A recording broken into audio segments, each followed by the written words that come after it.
looking for a little background music to put on.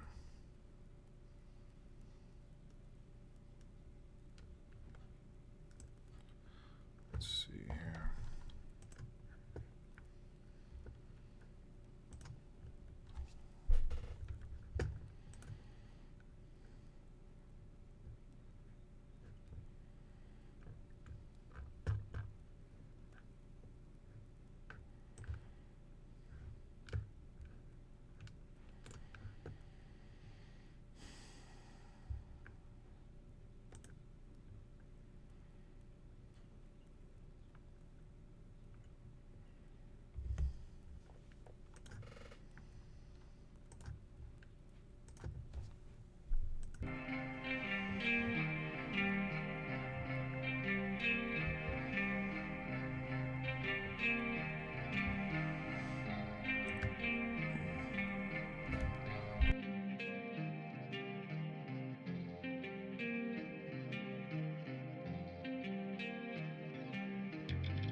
Hey, good morning. How you doing?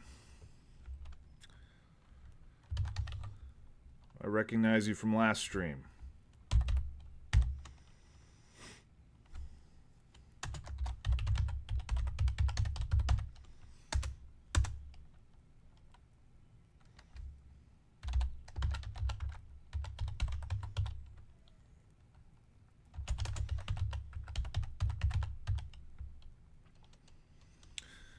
Good to have you back. Right now, I am going through a book called The First Philosophers. I'm sure the image is probably backwards. This is a Oxford World Classics. I picked this up a while ago because when I was prepping a philosophy course, every time I prep a philosophy course, I concentrate on one or two thinkers that I really want to dig in. And this particular time, I wanted to dig into the pre-Socratics. And this is a nice little collection edited by, let's see, translated with commentary by Robin Waterfield. So what I'm doing right now is I'm just going through the contents page. It's a little bright, you can't see it. I'm going through the contents page and just kind of essentially just taking the table of contents and putting it here in the pre-Socratics page here. Bertrand Russell, yes, he also wrote a history of Western philosophy. As a lot of people say with Bertrand Russell, not great for understanding what a lot of philosophers said, but really, really good for understanding what Bertrand Russell thinks. I can't remember. I literally just heard that on a YouTube video. I think it was from Jared Henderson.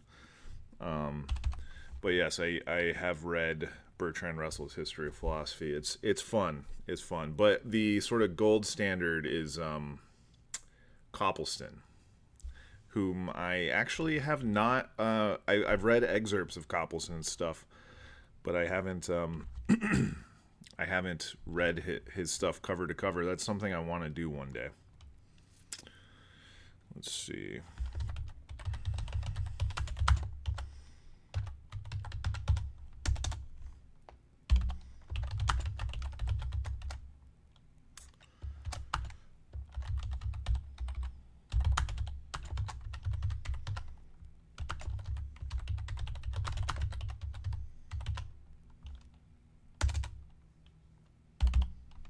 Who? Frederick Copleston. I will. You know what? I'll after I type this in, I'll show you.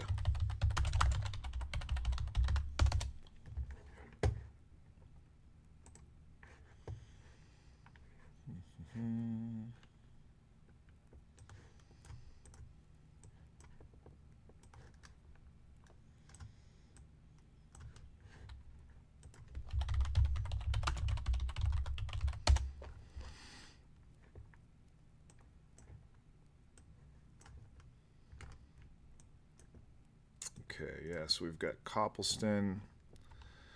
Oh,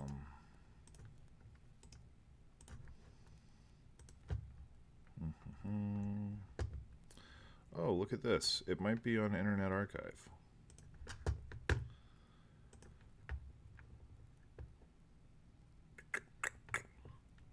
Yes, okay.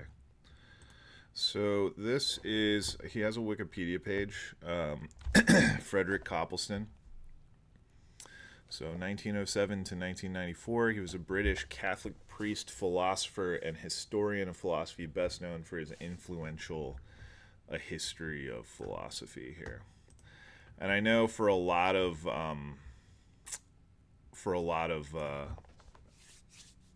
people who do history of philosophy, this is kind of one of the first texts that they really read.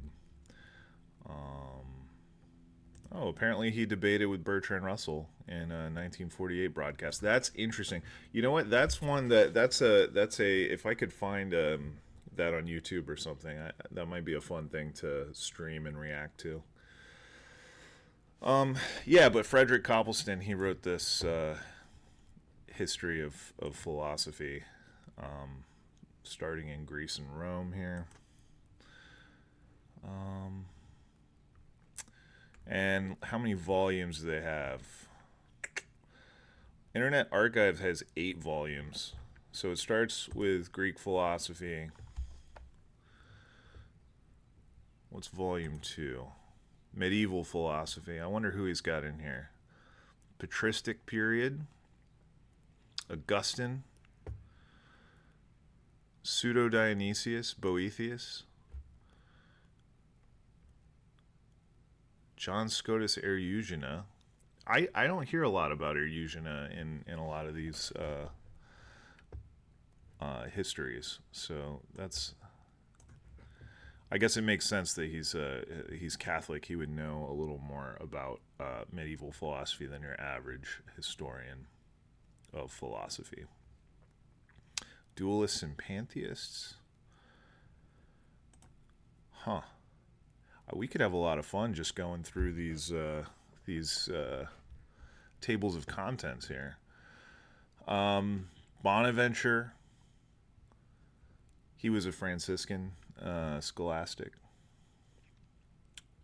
Aquinas. So what do we have for Aquinas? Aquinas is the big guy in Catholic theology, Catholic philosophy.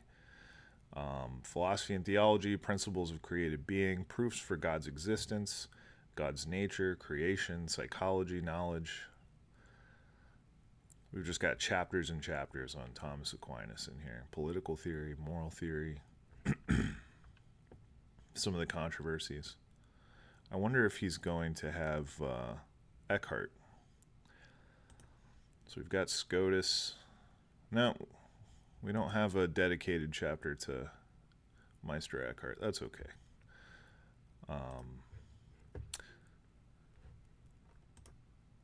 Let's look at volume 3. I'm just curious here. Late medieval and Renaissance philosophy. I feel like Renaissance philosophy gets hopped over pretty often, at least in my experience, but I feel like it's having a comeback. Maybe it's just because I'm reading more of it. I don't know. It's always hard to tell. Occam. If you've ever heard of Occam's razor, this is the guy saying we should always prefer simple explanations to complicated ones. Speculative mysticism. Here's Eckhart. He gets a little mention here. Tauler, Suso. Okay. Philosophy in the Renaissance, we get the revival of Platonism. The Platonism that we have largely comes from, is largely mediated to us through the Renaissance and through Schleiermacher to some degree. Wait, you said Occam. Yes, so here, let me see if I can full screen this so you can see it better.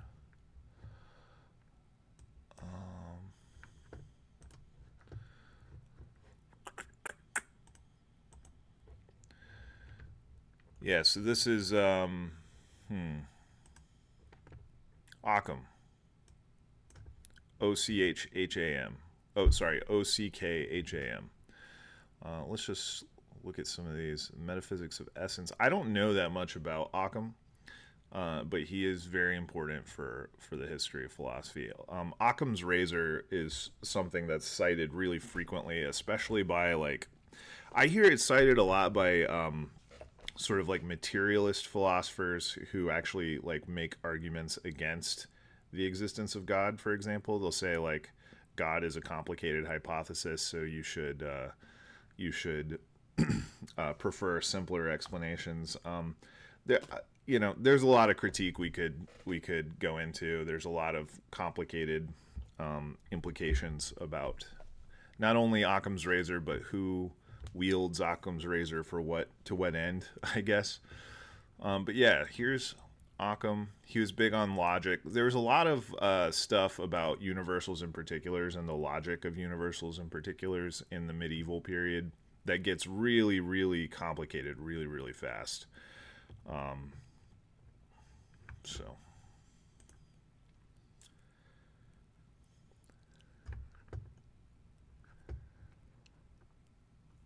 Aristotle was kind of rediscovered in the medieval period too. Aquinas was one of the first big kind of Christian philosophers to adopt Aristotelian philosophy in kind of like a systematic way. And then we get kind of a recovery of Plato in the Renaissance period. Suarez, the structure and division of the metaphysical disputations, individuation, analogy. Maybe we should just read Copleston.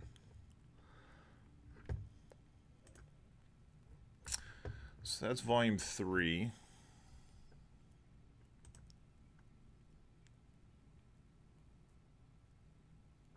A brief review of the first 3 volumes. Let's go there. Let's see what the review is. This might actually be helpful for our project here.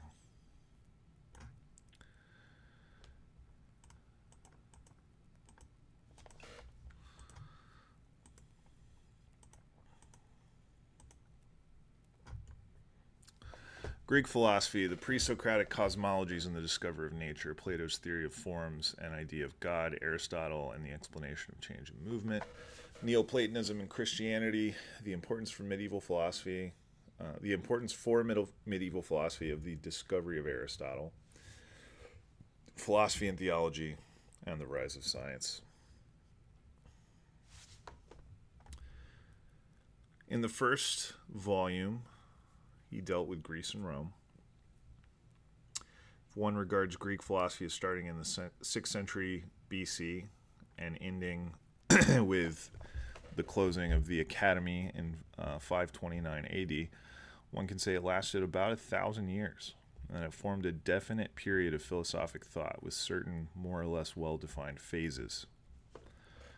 According to the traditional division, the first phase was pre-Socratic philosophy, and you'll see that's what we're kind of focused on here starting out, is pre-Socratics. That's kind of the first phase of Greek philosophy. It has been customary to depict this phase is characterized predominantly by cosmological speculation.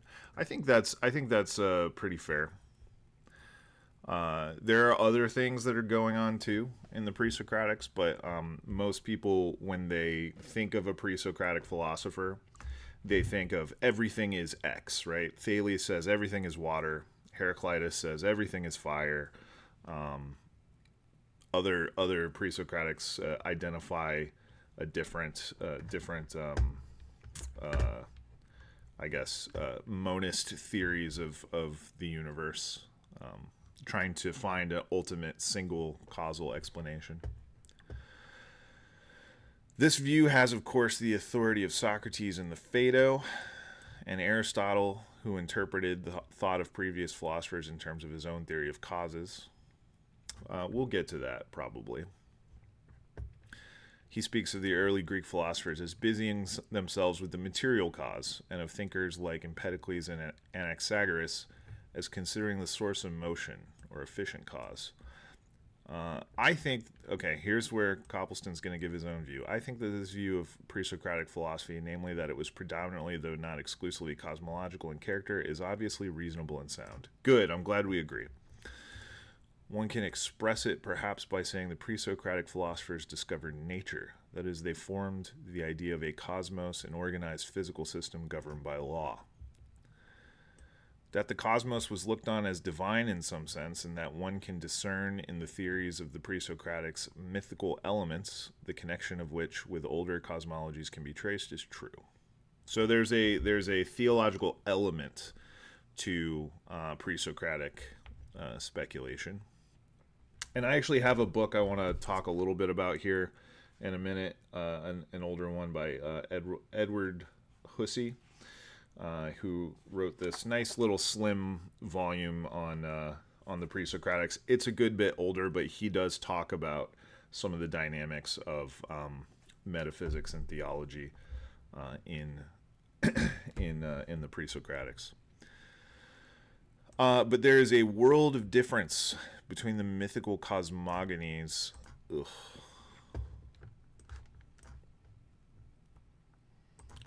I hate Windows.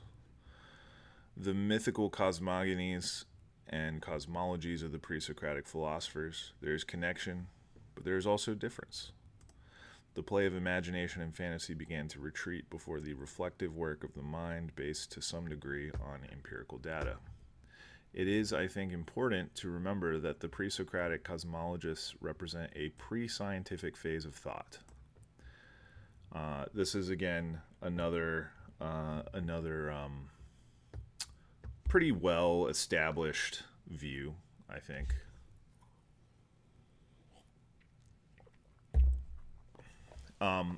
People say pre-scientific. That doesn't mean it doesn't necessarily mean like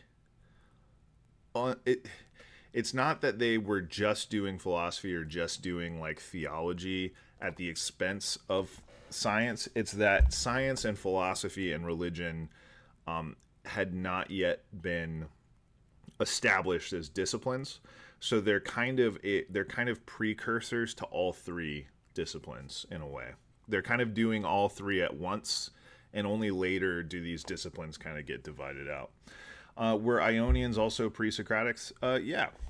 Yes. Let me see.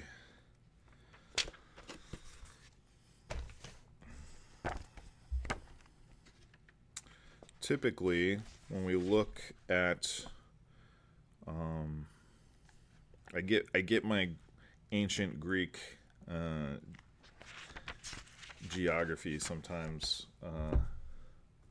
confused, so I want to make sure I am correct before I say this. But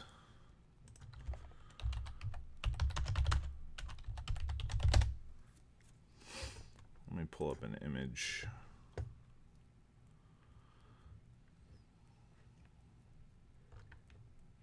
Yes, okay.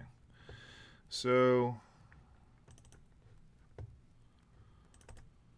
here is a map from Britannica. Ionia was this sort of coast here. And along this coast is where sort of I believe Miletus, the city, is somewhere on here. So you get the original philosophers like Thales and Anaximander and Anaximenes. They're all along this coast. A lot of philosophy starts happening along this coast here. And eventually...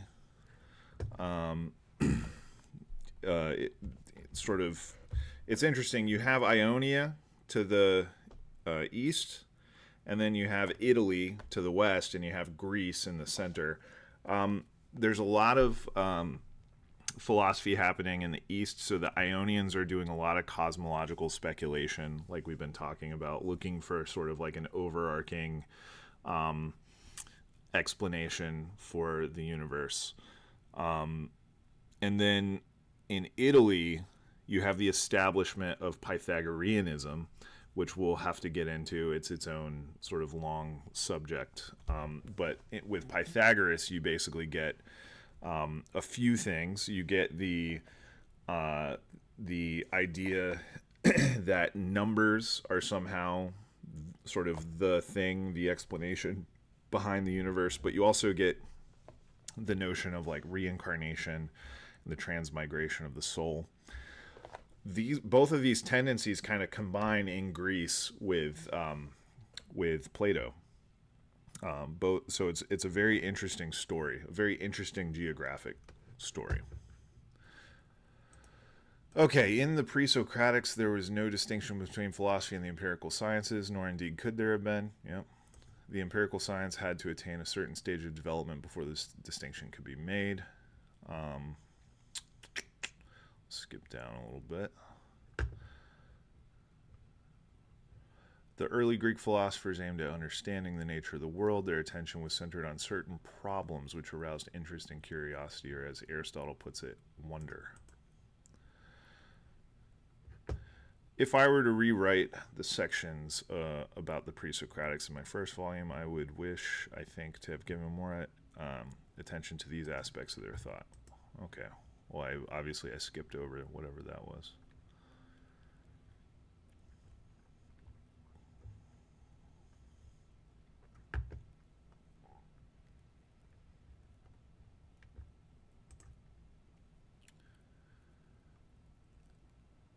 I do not think that one is justified in interpreting the pre-Socratics as nothing more than speculative forerunners of science. Yeah, I agree.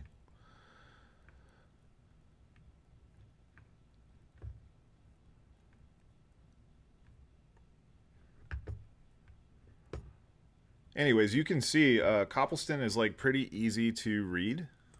He's very clear, and you know, we have like, this is interesting, Plato's Demiurge, Aristotle's God.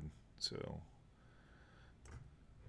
he covers a wide swath of things, and he was writing before. I feel like a lot of people are so specialized now in their research that it's hard to, like, when you're doing the history of philosophy, you kind of have to have a very broad range of interests, and you have to be I don't know, maybe reckless enough to to be willing to tackle a wide variety of things, and Copleston definitely does that.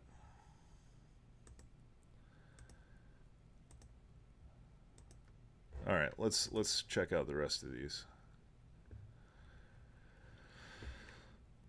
Uh, Modern philosophy.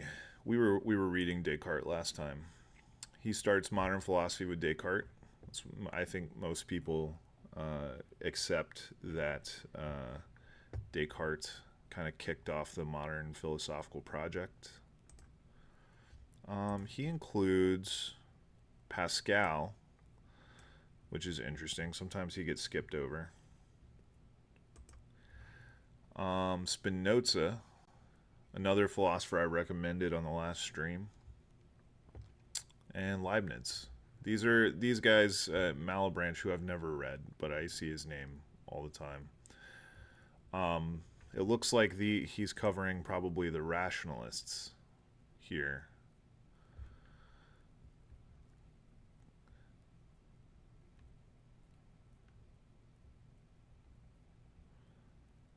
Okay.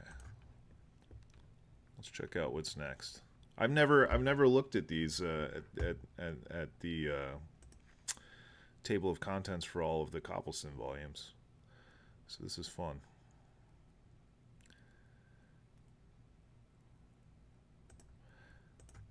All right, we keep going in modern philosophy with eclecticism. Interesting. Social philosophy. Comte. Oh, there goes my timer to take a break. Let's finish these. Let's finish these tables of contents. Have you read Is the Rebel? Yeah. So like I said, I haven't read a lot of Camus. I know he comes highly recommended. I know a lot of people really love him. What do you like about Camus? I'm curious. Let me know. Like, what's if you had to convince me to read Camus, just like what?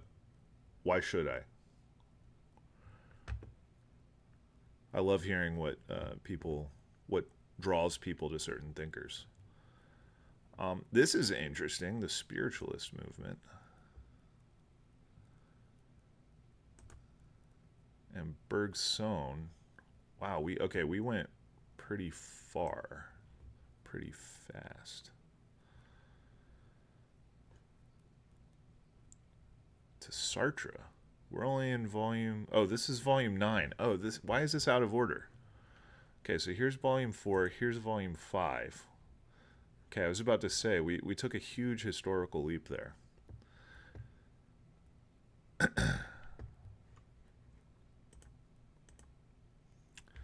Okay, sounds better. We have Hobbes, the Cambridge Platonists. Under like I feel like this crew is not studied quite as much as they should be. I had a friend really recommend. Oh goodness, now I'm forgetting their name. Hold on.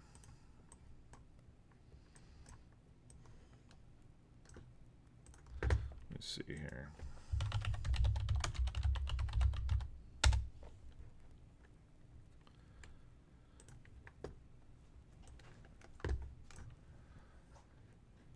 Let's do this. The focus on rebellion is your reason for Camus. Rebellion against what? I'm curious.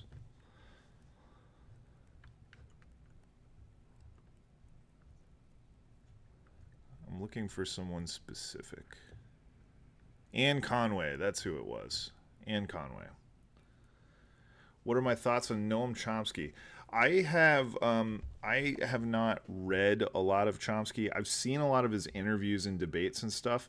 I think he is a mixed bag in some ways because I am probably more sympathetic to continental philosophy or like so-called like postmodern philosophy than he seems to be in some ways. I do think his thoughts about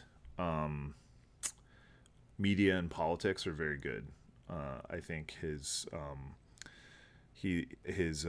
for example, his views on like manufacturing consent and stuff like that. I think he's very insightful on that kind of stuff.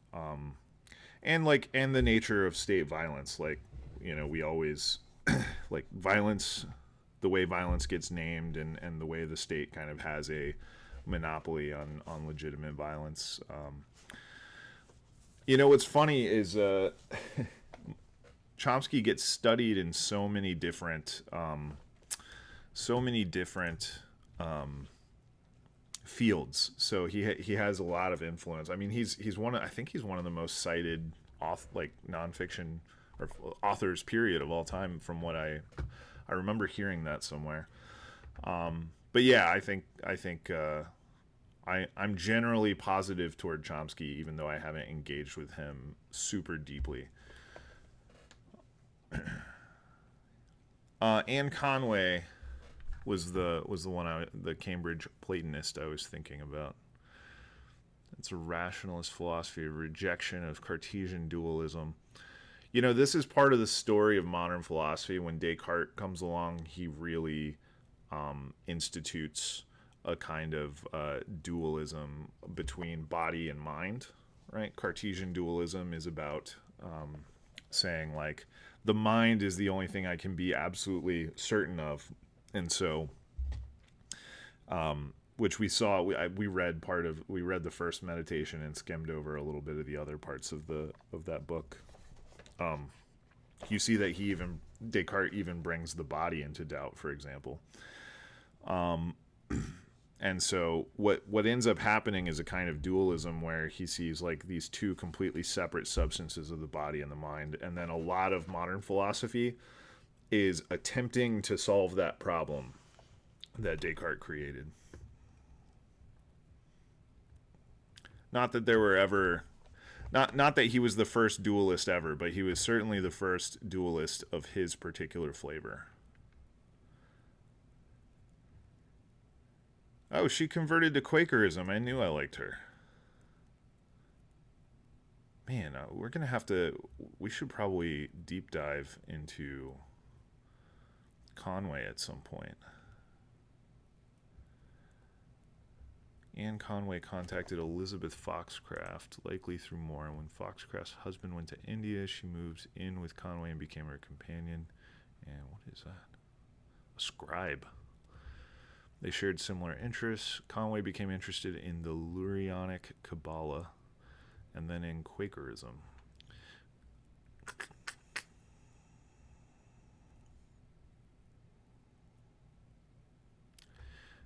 Conway develops a theory of substance, monism, and vitalism. See, she's speaking my language. Is very much speaking my language there.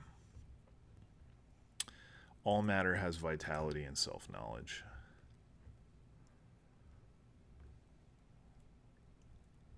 Exciting stuff. Maybe we should do a deep dive on Anne Conway at some point. I would have to do a little bit of preparation for this, though. I couldn't do this. I couldn't do Anne Conway justice off the cuff, you know.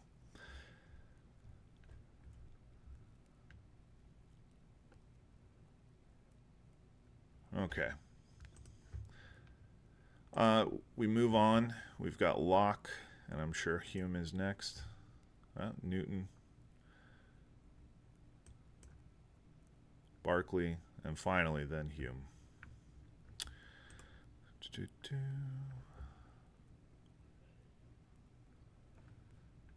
Okay, so that's volume 5. Here's volume 6. For anybody who's just joining us, we're just looking at the table of contents of the Frederick Copleston History of Philosophy volumes. This is kind of the standard. This is kind of the standard sort of secondary source on the history of philosophy. So we've got the French Enlightenment, Rousseau. One kind of cool way into political philosophy is the distinction between Hobbes and Rousseau. Is kind of a nice way to start. So Hobbes has a very sort of pessimistic view of human nature, and he believes society has to kind of like restrain our evil impulses, our violent impulses, for example. And Rousseau kind of has the opposite view, that society creates a lot of our problems, actually. And that if it weren't for something like the state, we would be far happier and more peaceful. That's the kind of super high level, very simplified version there. But a lot of people see the distinction between Hobbes and Rousseau as like a productive place to start thinking about political philosophy. Kant. This is the guy who kicked off German idealism. So we've got the first critique. When you study Kant, you're typically gonna do the critique of pure reason, the critique of practical reason, and the third critique, the critique of pure judgment, which is like aesthetics. Who do you agree with more, Rousseau or Hobbes? It's complicated. I think on the one hand, I want Rousseau to be correct. I want Rousseau to be right. I wish he was right. Unfortunately, I really, maybe we should do this on stream sometime. I sympathize a lot with Freud's civilization and its discontents, and I think he does a good job of like bringing up not only the way that our more violent impulses make civilization necessary to some degree, but also the way that civilization introduces new problems to us, introduces frustration with restraints placed on us and things like that. So I guess to answer your question, I would just say there are insights in both, and it depends on the day. I do think that sort of pessimism about human nature is really well founded in history and by just kind of looking around. Then again, right, I think a lot of these problems are made, I guess, sharper by like the concentration of power, right? So I think the state and like politics and especially like private ownership of like huge amounts of property enables some people to sort of like lord over other people in a very cruel way, right? And to that extent, that's kind of a symptom of civilization to some degree. So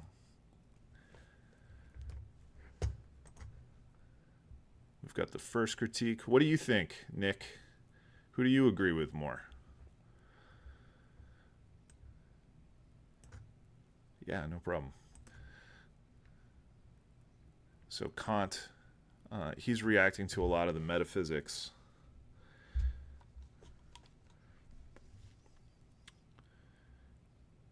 How exactly do Westerners as a general public feel about South Asia? I am from Nepal, so I just wanted to get the idea how they feel about India, the Hinduism, and other religious proclivities. I can't speak for Westerners as a whole. I think to a large degree, our ideas about Hinduism and South Asia were mediated to us especially like in the '60s through like hippie culture. A lot of the sort of counterculture of the time looked toward India and what was his name? I think it was. Let me see here. I wish I could remember. What was it? The World Religion Fair. World. What was it?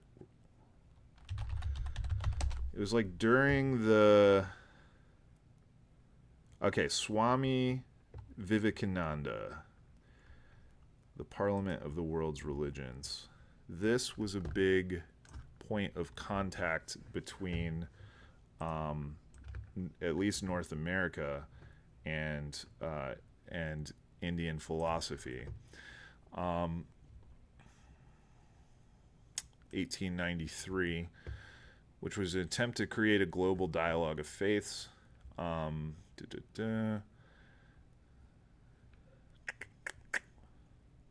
see. Swami Vivekananda. So this was the guy. I've heard that the idea here was that Vivekananda kind of so my understanding is that Indian religion and Indian philosophy is like enormously diverse. There's an enormous range of opinions and practices and everything else, histories. But that Vivekananda was kind of the first guy to try to translate Hinduism into Western terms, and by doing so, kind of more or less invented the idea of Hinduism as a single unified thing. And I think that probably the richness of South Asian culture and philosophy is mostly lost on a lot of Westerners, but they do understand at least the basics of this kind of idea of Hinduism that somebody like Vivekananda packaged for us over 100 years ago. That's my feeling about it. Obviously, I can't speak for all of Westerners. Morality and religion, aesthetics and teleology. Here's a Kant with his morality and religion. You'll often hear of the categorical imperative. That is Kant to Kant's contribution. He was a deontologist, thinking about duty. We have aesthetics and teleology. Okay, so that was volume 6. Let's look at volume 7.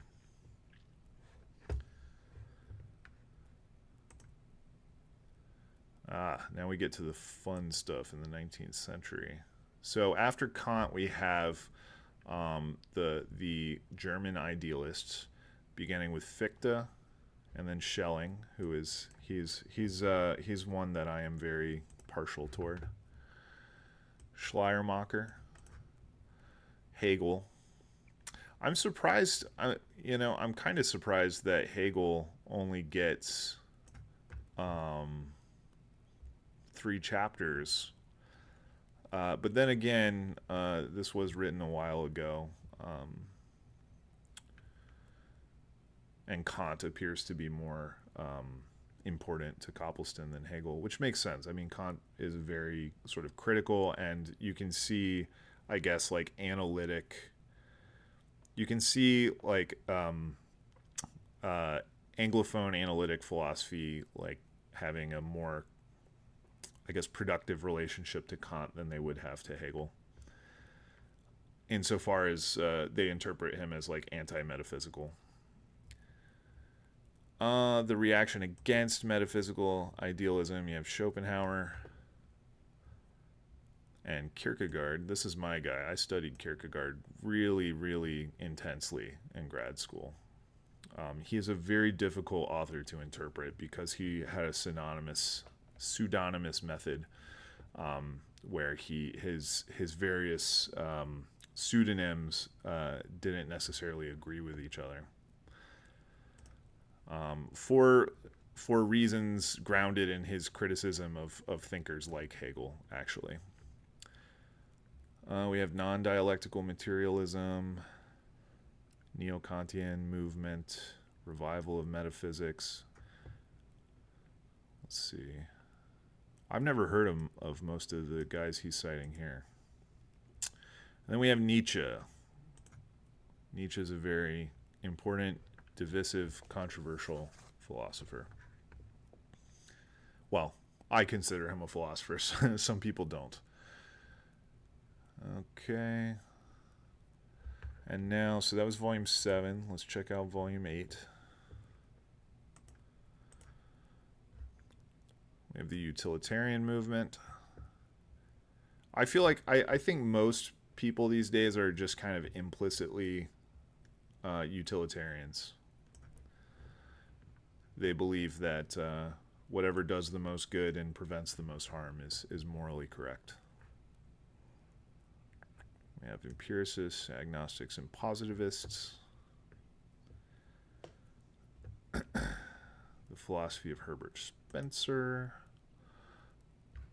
We have like British idealism. I haven't even heard of some of these people. Idealism in America. Jonathan Edwards. Interesting. Now, Emerson and transcendentalism, I do appreciate. I resonate deeply with the transcendentalists. Walt Whitman, here, I always have him here. Walt Whitman is a constant source of inspiration to me. He's my favorite poet for sure, and he kind of comes out of that transcendentalist scene. Emerson also is pretty fun. You've probably moved on, but I agree with Hobbes. I think it's hard to compare both thinkers, but Hobbes is interesting if you're looking at his main work, Leviathan, from a political economy lens. From a political economy lens, interesting. Nick, have you studied, it sounds like you've studied the Leviathan. What is I have ideas off the top of my head of what you mean, but I'm curious to hear more about what the relevance of political economy is to the Leviathan. I've usually heard it talked about in terms of like the sovereign power of the state. So yeah, if you want to drop more in the chat, I would love to hear what you think there. So the pragmatist movement. I'm also very sympathetic to pragmatism. I haven't done a ton of reading in the primary sources, but William James is a big one here. C.S. Peirce and John Dewey. I eventually want to do a very close study of the pragmatists. They are philosophers that I feel a strong affinity to, but have not had the chance to really dig in. I would probably start with William James just because well, he's a cool guy. I mean, look at this. Let me find that photo of him. Let me see if I can find it. My goodness, there's so many AI generated photos on the internet these days. Here it is. I mean, look at this guy. William James. What a stylish guy, you know? Okay.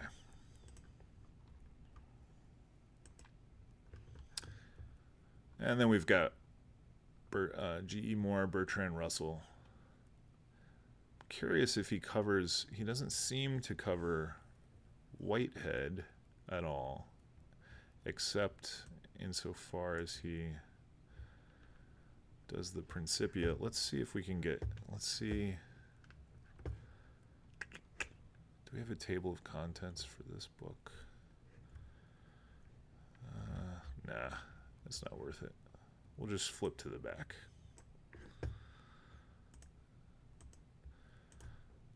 Do we have Whitehead? No, we don't. That's okay. Okay, Volume 9. I believe this is the last one in the series, at least here. Although I've heard of more. I thought I saw a bigger set on eBay one time, but maybe not. I'm not seeing more than Volume 9.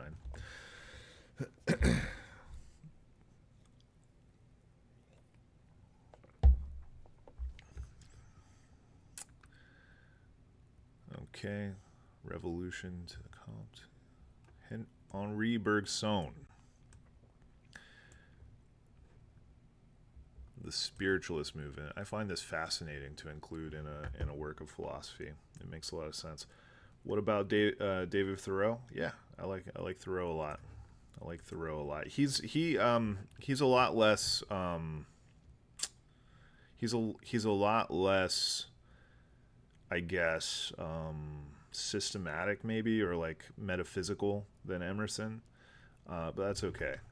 I mean, Walden it's a great book. Me and my wife went to Walden Pond one time up in New England. It was cool. Then we get philosophy and Christian apologetics. He's concentrating on Blondel.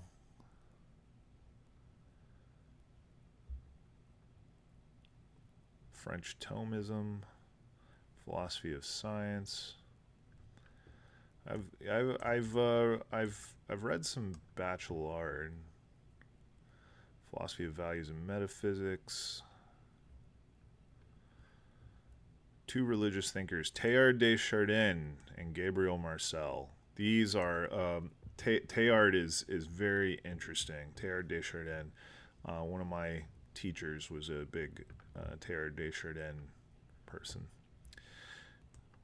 The existentialism of Sartre, and the phenomenology of Merleau-Ponty. Wow, Merleau-Ponty gets his own chapter. Did we even look at Heidegger at all? Was Heidegger involved here? That's very interesting that Merleau-Ponty would get a full chapter. Sartre would get 2 full chapters, and Heidegger's not given anything at all, at least in terms of dedicated chapters. Let's look at the index and see if we got some Heidegger in here. The reason is that I've just spent a lot more time studying Heidegger, and I see Heidegger as a figure through whom a lot of the phenomenological thinking was mediated. But Merleau-Ponty, I think Merleau-Ponty is in a lot of ways more interesting. Okay, we have a couple spots, but all right. Well, that's Copleston. We had a user asking, or a chatter asking about Frederick Copleston, and I probably gave you way more than you needed. But all right, I'm gonna take a 5-minute break. Be right back, and we'll come back and keep going through the history of Western philosophy. If you have any questions or comments, just leave them in the chat, and I'll get back to it in a few minutes.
All right, we're back.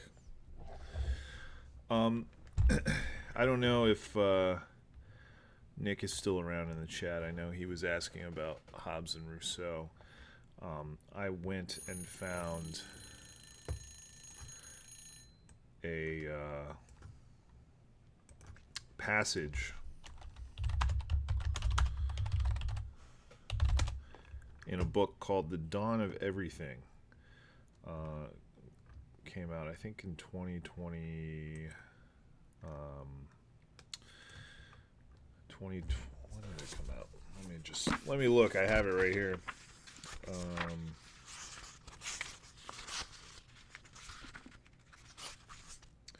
2021, published by David Graeber and David Wengrow. David Graeber sadly passed before this book was published, but they talk about the difference between Hobbes and Rousseau, and I'm looking to see if I can find it on Internet Archive, so maybe I could share this with you.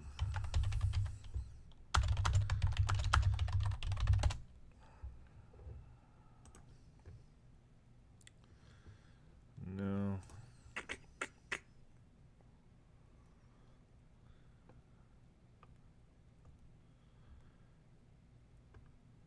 I don't see it, but maybe it'll be. Let's see.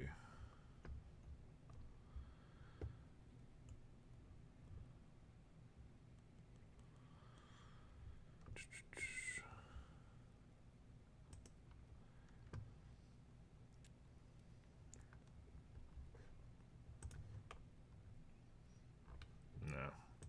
I'll just read it to you.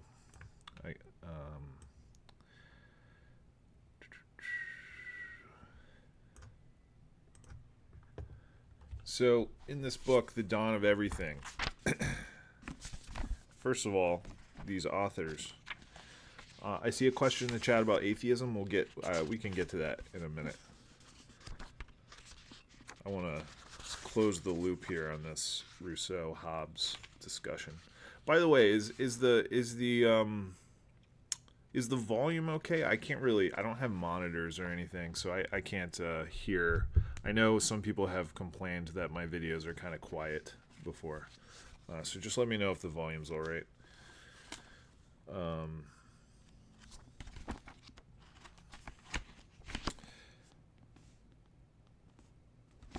Okay.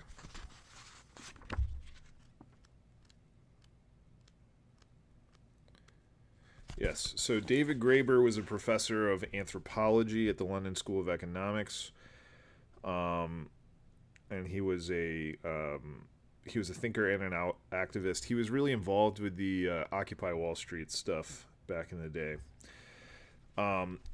He died in 2020.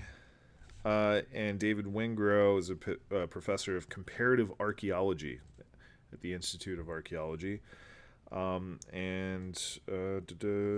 He conducts archaeological fieldwork in Africa and the Middle East, and he's written for The Guardian and the New York Times. So the reason I'm giving you their backgrounds is because they're not necessarily philosophers. Well, let me update this here.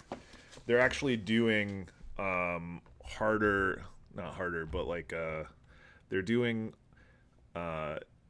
work that requires more evidence, right? They're actually doing archaeology. They're actually studying real historically existing cultures. And one of the big questions in political philosophy, especially around Hobbes and Rousseau, was the so-called state of nature, right? What is nature without civilization? What would it look like? How would a human function in a state of nature?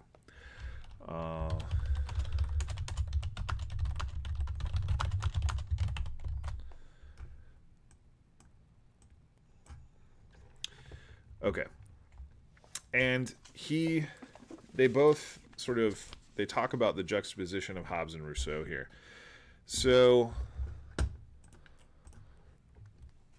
The political implications of the subheading here is why both the Hobbesian and Rousseauian versions of human history have dire political implications.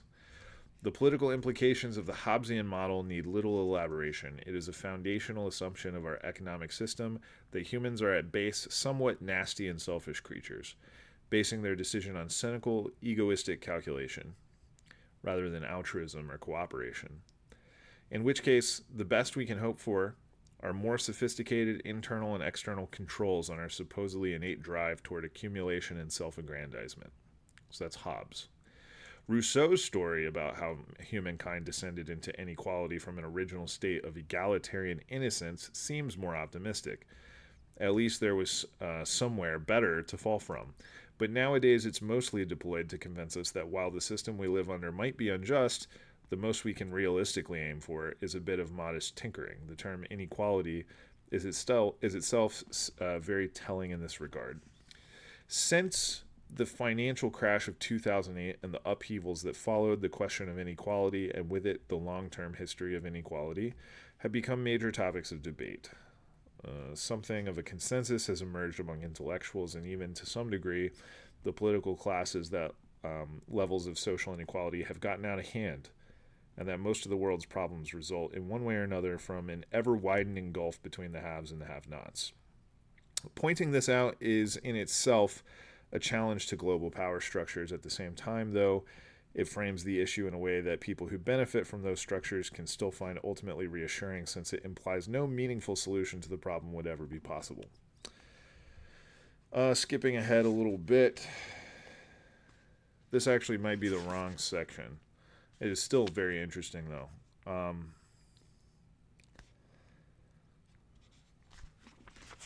Basically, their argument is that if you look at the state of nature in Hobbes, it's sort of the nasty, brutish, short life that a individual lives at the mercy of sort of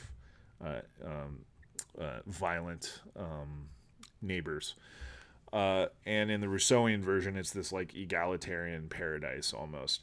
And what Graeber and Wengrow go on to do is, like, through very particular archaeological and anthropological examples, sort of showing that like neither one is really like can be argued for as the state of nature on like an anthropological basis or on a based on the evidence that we have from archaeology. So this is a book that I have not gotten very far in, but I really love what I've read so far.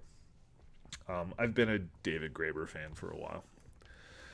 So, okay, I wonder what are your thoughts on atheism and the Four Horsemen, namely Hitchens, Dawkins, Harris, and Daniel Dennett. I've read a lot of Dawkins' books, so asking your thoughts.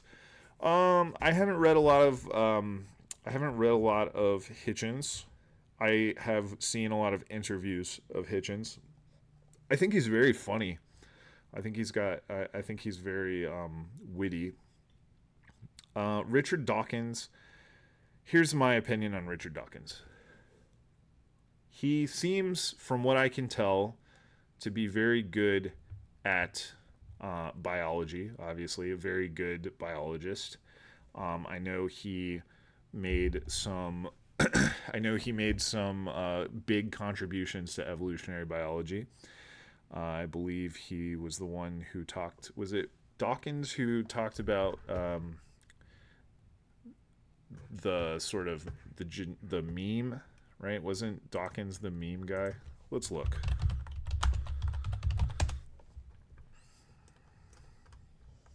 I'm going to pull up his Wikipedia. You said you've read a lot of Dawkins, so feel free to drop any corrections or anything in the chat here.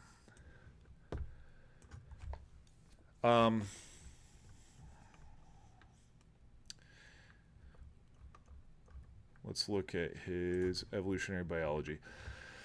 Dawkins is best known for the population of the gene as the principal unit of selection and evolution. That sounds like a big idea. Yes, the selfish gene. Okay. Yeah, I mean, that sounds like a big idea. It sounds like an important idea. The extended phenotype. So the selfish gene was 1976. All life evolves by the differential survival of replicating entities. Sounds to me. I mean, I'm not a biologist, but it sounds good to me.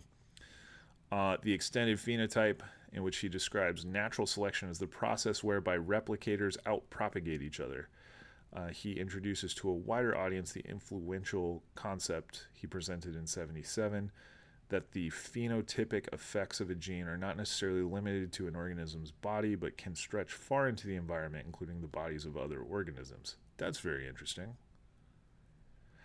What does he mean by this? Observable characteristics. I see, like morphology. Okay. Dawkins regarded the extended phenotype as his single most important contribution to evolutionary biology and considered niche construction to be a special case of extended phenotype. I think this type of idea is great because I think a lot of times we think of organisms as kind of like self-contained entities that then move around inside this outside world. But if you take evolution seriously and you really study ecology and like the way that organisms are embedded in an environment, all beings are interdependent, right? All things are interdependent. The environment affects the organism affects the environment. This sounds like a nice biological analysis of that idea. The concept of extended phenotype helps explain but does not help predict specific outcomes. Okay. He's been skeptical about non-adaptive processes in evolution like spandrels. I've actually found myself have found some use for the idea of a spandrel, which I believe isn't that a trait that is a byproduct of evolution, but is not directly adaptive. If evolution has a certain degree of randomness to it, I think why wouldn't we expect there to be both maladaptive traits and perhaps spandrels in the sense of just the emergence of certain characteristics that don't necessarily address a problem but are nonetheless part of the novel emergence of new types of life. I don't know. I don't know enough about biology to be able to take a stand one way or another on this, but intuitively I would say that the idea of a spandrel is a interesting and helpful concept that seems right to me. But anyways, he's skeptical about the practical possibility of an importance of group selection as a basis of understanding altruism. I don't know enough about this conversation to say anything one way or another. Altruism appears at first to be an evolutionary paradox, since helping others costs precious resources. Yeah, I'm not really. I don't really think that makes much sense at all, actually. Just skimming around here. The selfish gene.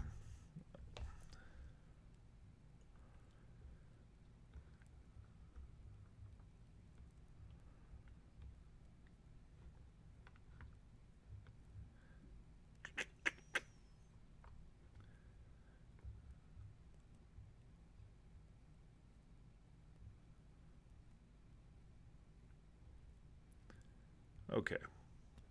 Some more. He's been critical of the Gaia hypothesis. What is that? Why are you critical of that? Why would you be I'm curious. What would be your criticism of this idea? I don't know. So okay, I don't want to get into too much of the biology aspect here, but the reason I'm going through it is just to say, by all accounts, Richard Dawkins seems like a very serious and very important contributor to evolutionary biology. And I'm totally fine saying that. It's a little bit outside of my wheelhouse, so I can't like evaluate it at probably the level of seriousness that it would require. But from all accounts, Richard Dawkins seems like a great biologist. The meme as a behavioral concept is very interesting, and I think that, obviously the way that memes are part of internet culture now. I think I've seen Richard Dawkins referenced a lot, just in theory about memes, the way that we understand memes as like funny pictures and things that get repeated and just slightly varied on the internet.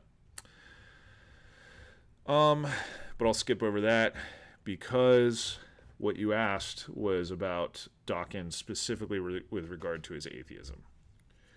Okay. Let's talk about Dawkins' atheism. I have not read Dawkins. Did Dawkins write The God Delusion, I think?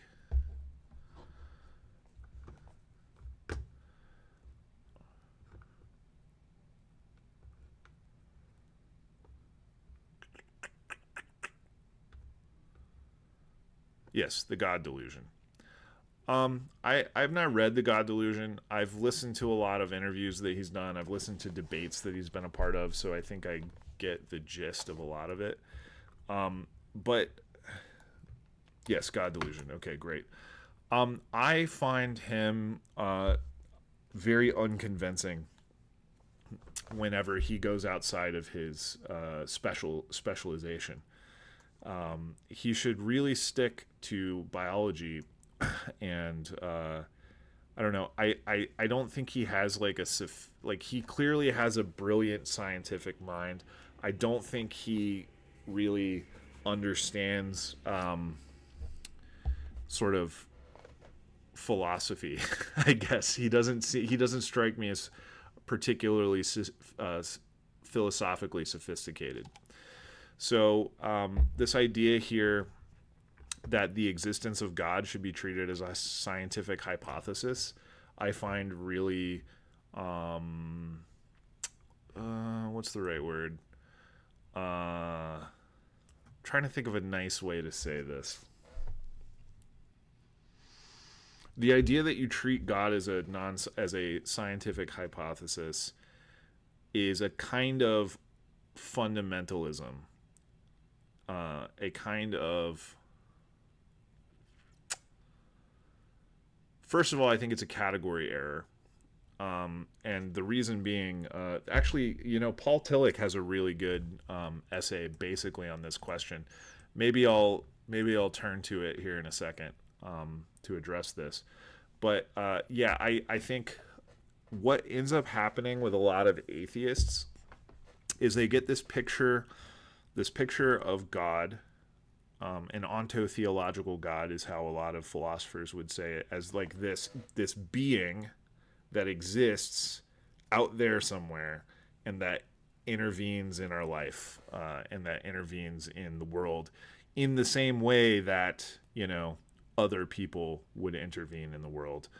A very sort of naive view of God as basically a man in the sky, right? And whenever a theologian or a philosopher of religion is like, wait, that's not actually what we mean by the word God, then a lot of times they'll instantly accuse you of saying, oh, you're redefining God, right? Well, no, we're just thinking deeply about God. And I think that this idea of God as this man in the sky is an idea that a lot of people have. It doesn't necessarily always have to be harmful, depending on like, for example, I think your average person who just believes in God as like a dude in the sky and doesn't have problems with it and, lives kind of like a basically ethical life. Like, I don't think it has to be a problem for every single person, but like the more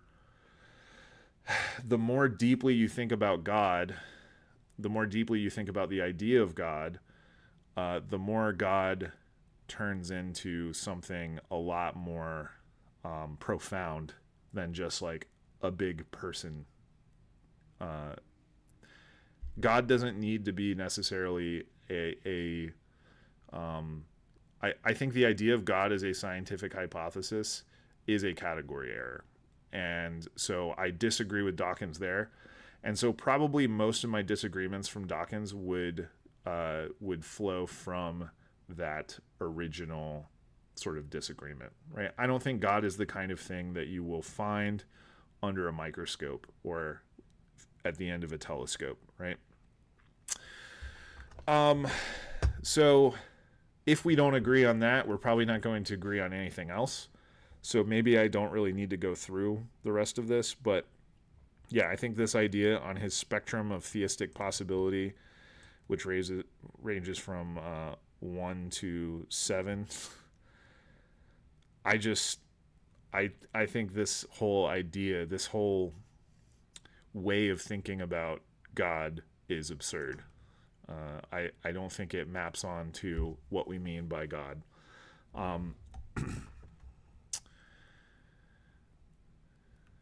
So yeah, so all that to say, I see Dawkins as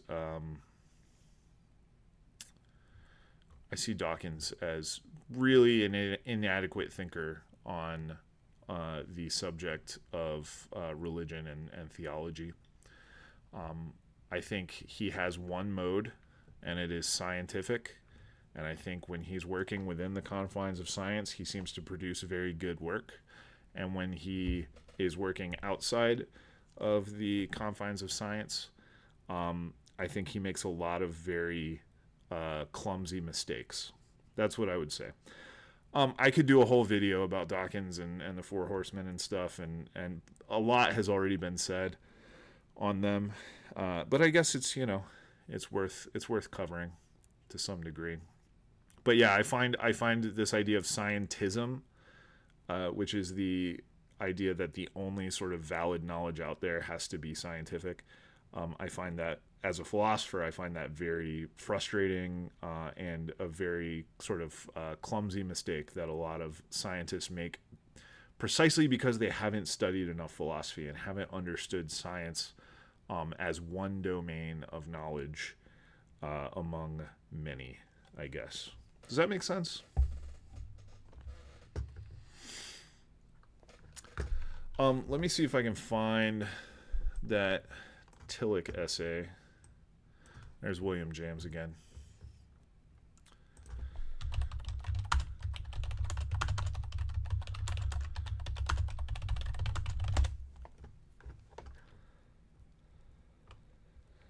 This is a really good essay. We could probably read the whole thing in like 3 minutes.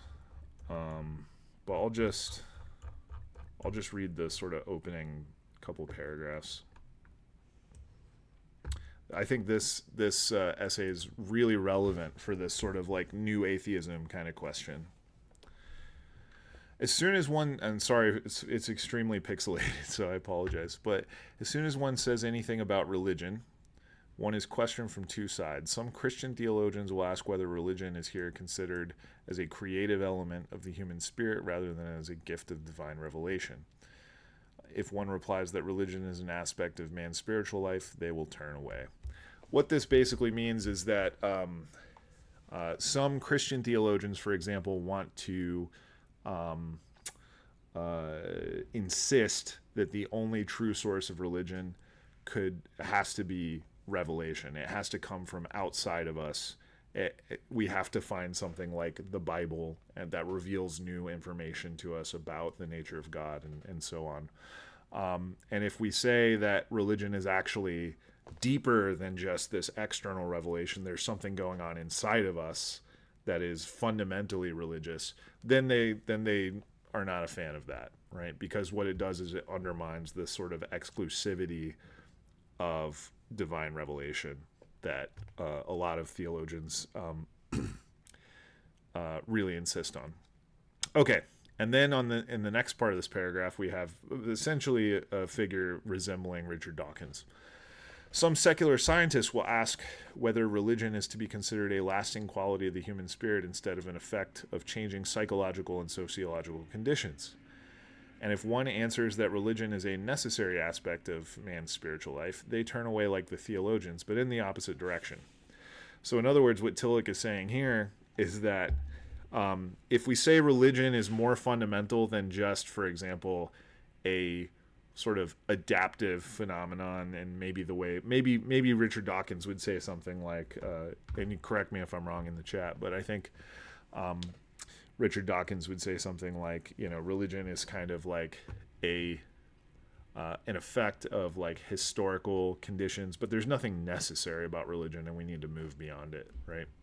And if you say no, religion actually is a sort of necessary dimension in existence, then the secular scientist will also not be happy about that. So what Tillich's doing here in this first paragraph is saying religion is not just something that's given to us from the outside, and it's also not something that is it's not something that is just merely a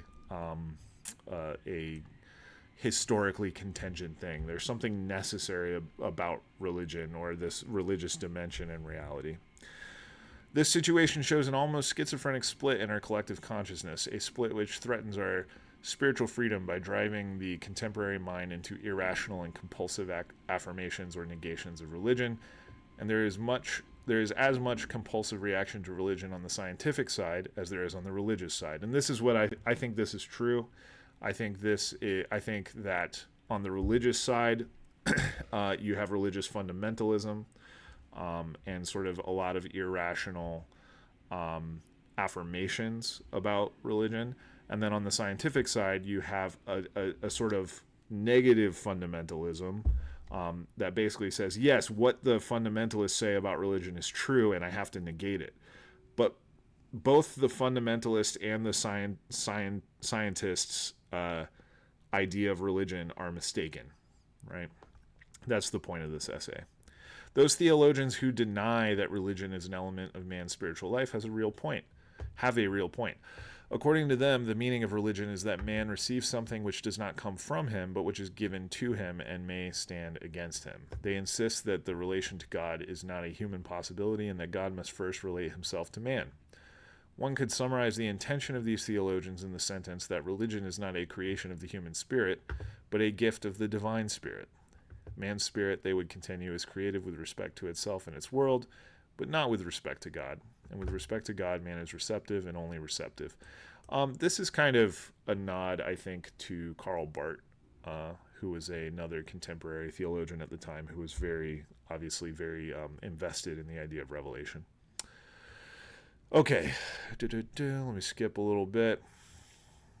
They would add some stuff about maybe original sin makes it impossible to find God in your own power, I guess. The opposite criticism also has a valid point, and it comes from the sciences: psychology, sociology, anthropology, history. They emphasize the infinite diversity of religious ideas and practices, the mythological character of religious concepts, the existence of many forms of non-religion in individuals and groups.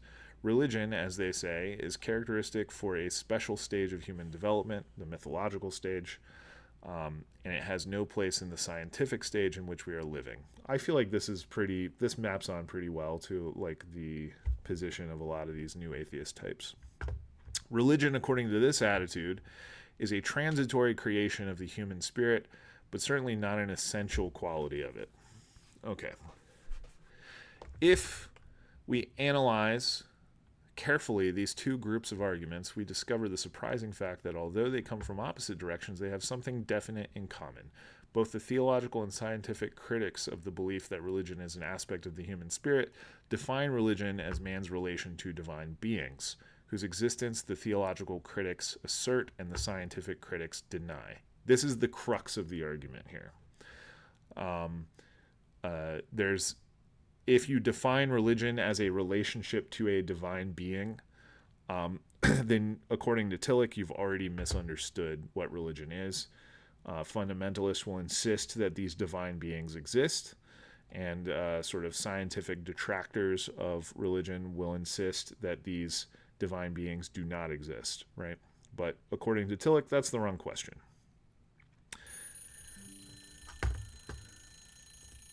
All right, let's finish this reading real fast. But it is just the idea of religion which makes any understanding of religion impossible. If you start with the question of whether God does or does not exist, you can never reach him. And if you assert that he does exist, you can reach him even less than if you assert that he does not exist. A God, this is a key line, a God about whose existence or non-existence you can argue is a thing beside others within a universe of existing things. In other words, we can argue about the existence or non-existence of this pen, right? This remote control, this book, and also God, right? As just another thing, another object out there in the universe. Tillich is saying that's the wrong idea of God. A God whose existence or non-existence you can argue is a thing beside others within a universe of existing things. And the question is quite justified whether such a thing does exist, and the answer is equally justified: it does not exist.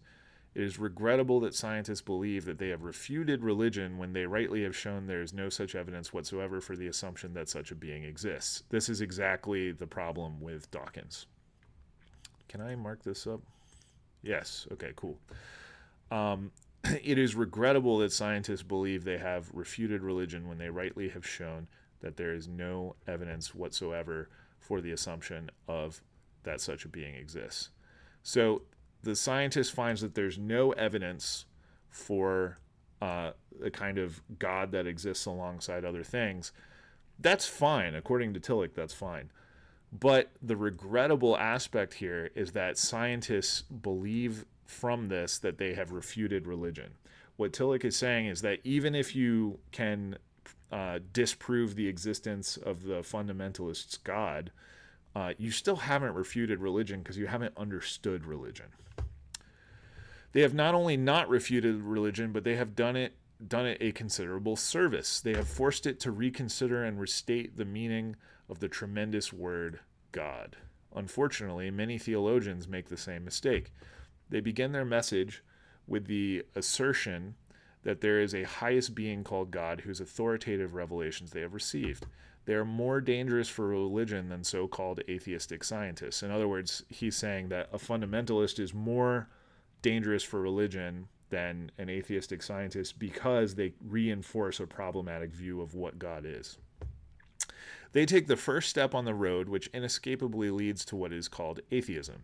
Theologians who make of God a highest being, who have given some people information about himself, provoke inescapably the resistance of those who are told they must subject themselves to the authority of this information, right?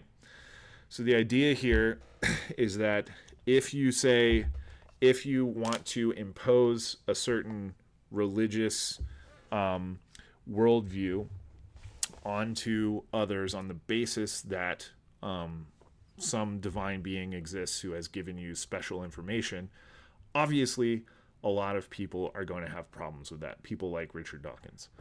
But what Tillich is saying is that this is a very inadequate view of God. Okay, now let's get into Tillich's actual position.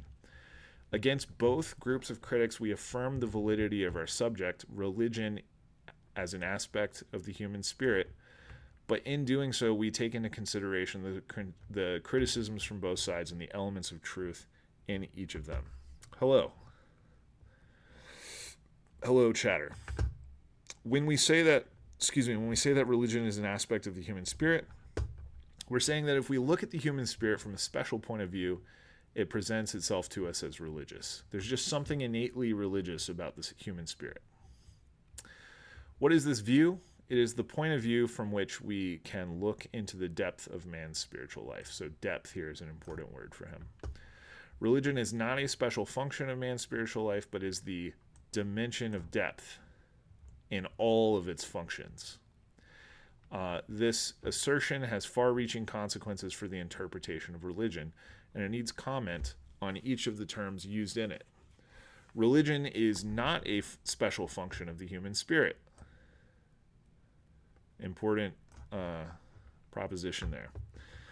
Religion is not a special function of the human spirit. History tells us the story of how religion goes from one spiritual function to the other to find a home, and it is either rejected or swallowed by them. Let me skip down a little bit. Da-da-da.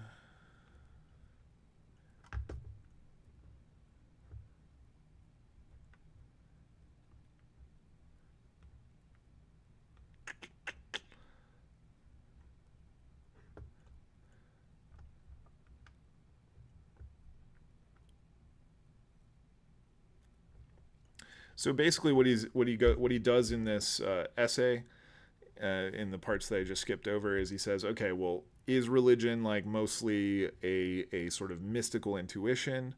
Is it something that is confined just to the ethics of our existence, right?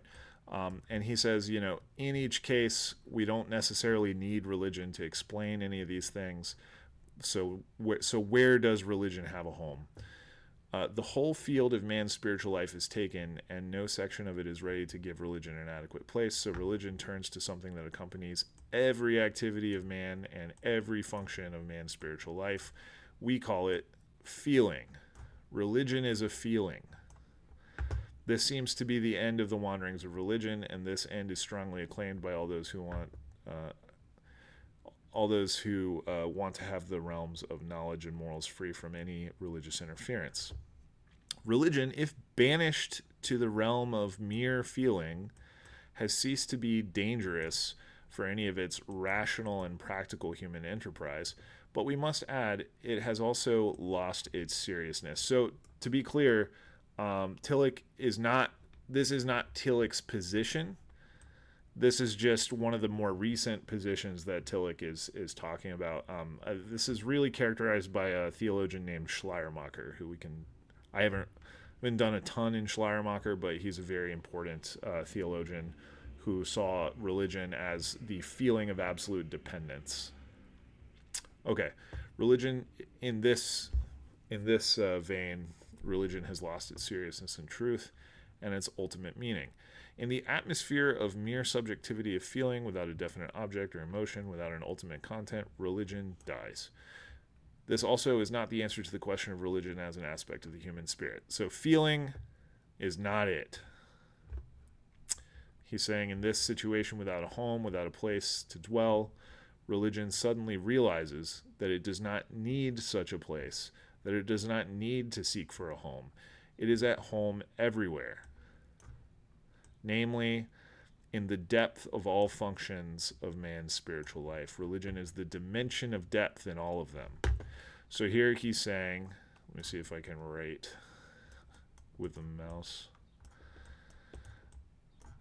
Religion equals depth.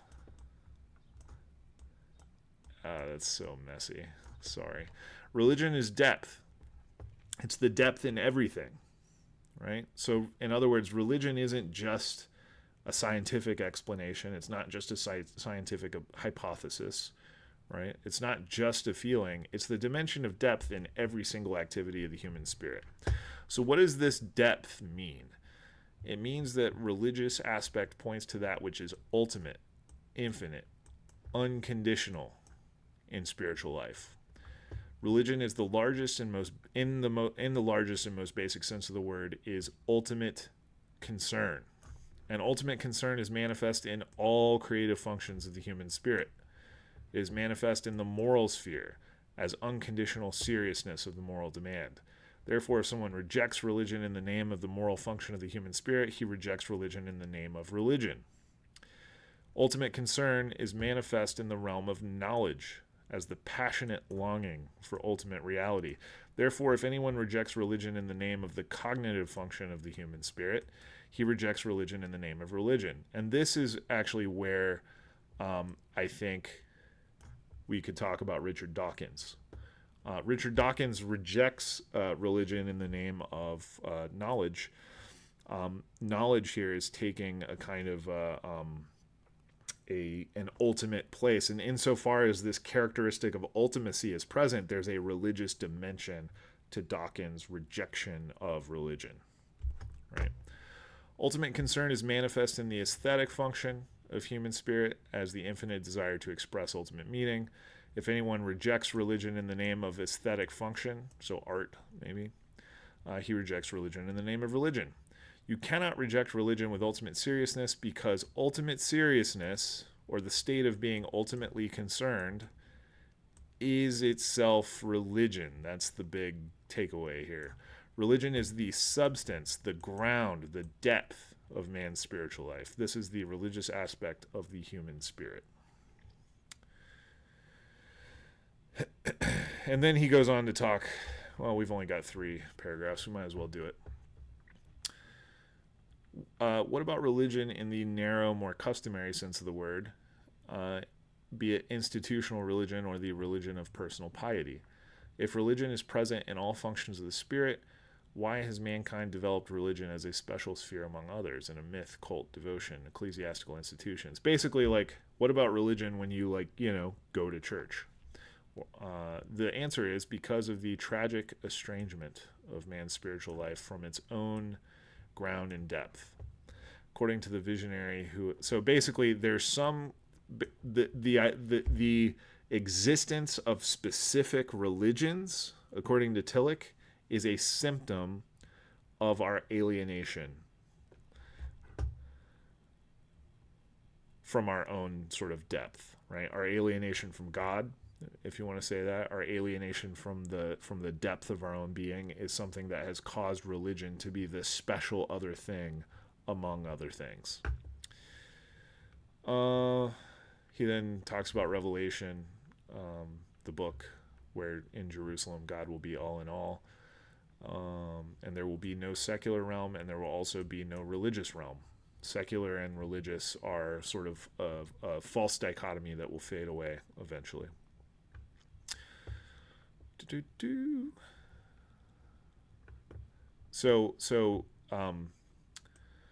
So actually existing religions have a kind of what he calls an emergency character, meaning that they respond to a problem. The problem is our own estrangement from the depth of our being. Religion equals ultimate concern. Yep, that's Tillich's thesis, basically. This is the reason for the passionate reaction of the secular world against religion, a reaction that has tragic consequences for the secular realm itself. For the religious and the secular realm are in the same predicament. Neither of them should be in separation from the other, and both should realize that their very existence as separated is an emergency, that both of them are rooted in religion in the largest sense of the word, and that in the experience of ultimate concern. To the degree in which this is realized, the conflicts between the religious and the secular are overcome, and the religion has rediscovered its true place in man's spiritual life, namely in its depth, out of which it gives substance, ultimate meaning, judgment, and creative courage to all functions of the human spirit. Okay, so that was a very long digression on Tillich in order to answer your question about Richard Dawkins. What do I think about Richard Dawkins as a critic of religion? I think that Richard Dawkins doesn't understand religion. That is my short answer. My long answer is that Richard Dawkins wants to reject a view of God that I think thoughtful theologians and philosophers will find to be an inadequate view of God. And the source of this view of God is precisely because we tend as people to be alienated from the depth dimension in our own existence, right? That is that's my take on Richard Dawkins, I guess. And most of the new atheists kind of fall into some version of this critique. I will say something interesting that has happened is that Sam Harris has turned to like meditation and stuff like that. I think Sam Harris, in an interesting way, has discovered something like the depth dimension, but he still will not call it religion, which I think is interesting. So that's my view on the 4 horsemen of atheism, or at least like 1.5 of them. We're at another break, which means I'm going to take 5 minutes to stand up and move around, and then we'll come back. We keep going on digressions, which honestly is fine by me. That's how I like to That's how I like to think, anyways. So maybe what we'll do when I come back is I will plug some of these discussions that we've had into my big Western philosophy chart. Let me give you something nice to look at here. All right.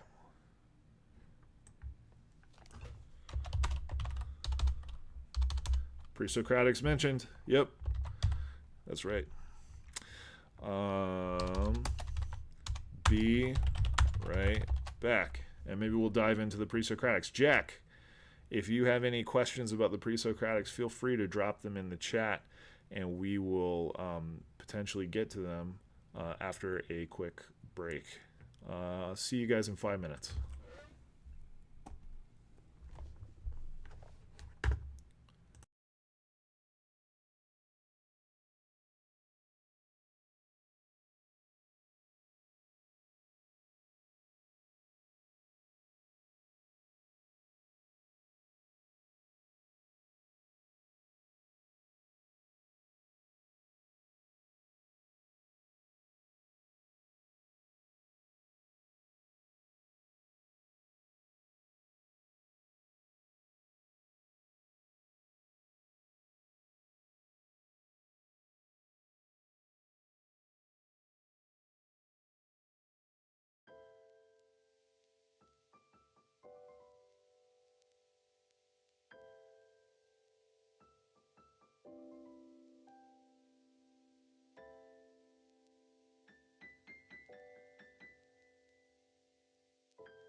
Okay.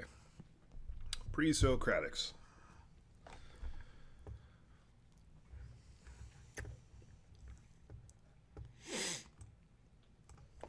As I said earlier, what I've basically done for this chart is just taken the contents table of this volume. It's a Oxford World Classics, the first philosophers. Every time I teach a philosophy course, I choose something to drill down on a little more. And last year, I was wanting to drill down on the pre-Socratics. Jack asks, how much was math and science considered a branch of philosophy back then? Most of the pre-Socratics I know of are also as early mathematicians, but no one would call Euclid a philosopher. That's a great question. I don't know much about Euclid in particular. I mean, I know he, was a big deal for geometry. But actually the best I'm looking around. I'm always doing this on my streams, just looking around for a book that I've misplaced. Here we go. So this book, the History of Western Philosophy, a new history of Western philosophy by Anthony Kenny, is pretty good. I like what he says about the pre-Socratics on this exact question. Let me see if I can find it.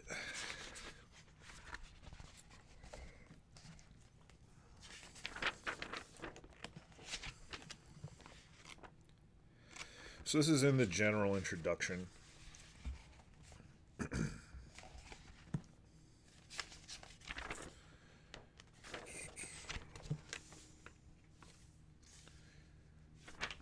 I think. Maybe it's in the introduction to the first one. Part 1. All right, let's look at the introduction to part 1.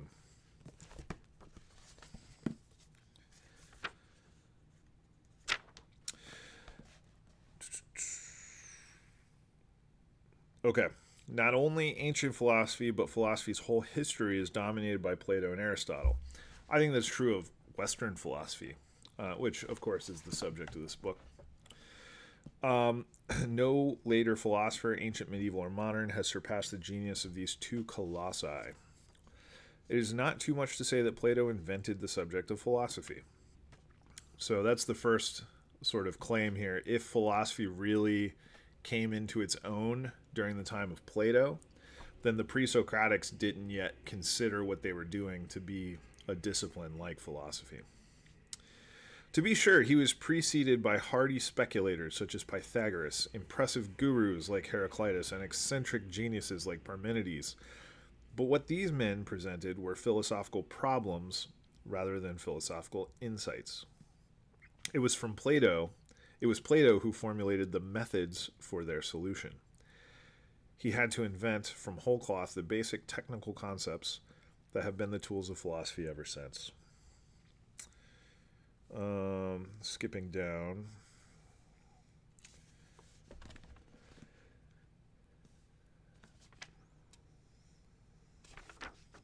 I think that's good enough to get started. So the idea here that Anthony Kenny's pointing to is that the pre-Socratics are precursors to philosophy.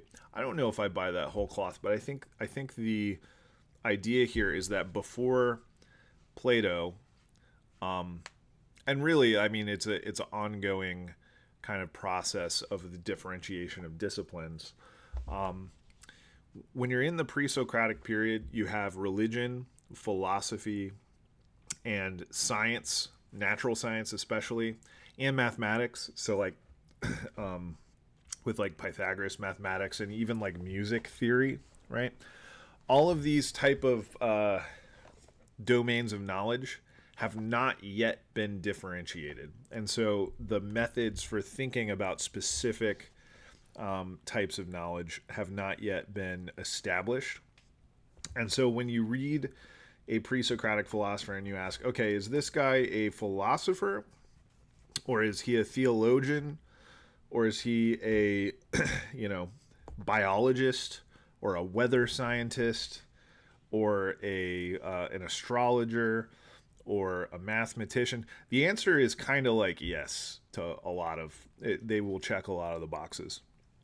Now the thing is, they aren't specifically doing things in the modern methods that we have for each of these disciplines, because these modern methods haven't been invented yet, right? So to answer your question, how much was math and science considered a branch of philosophy?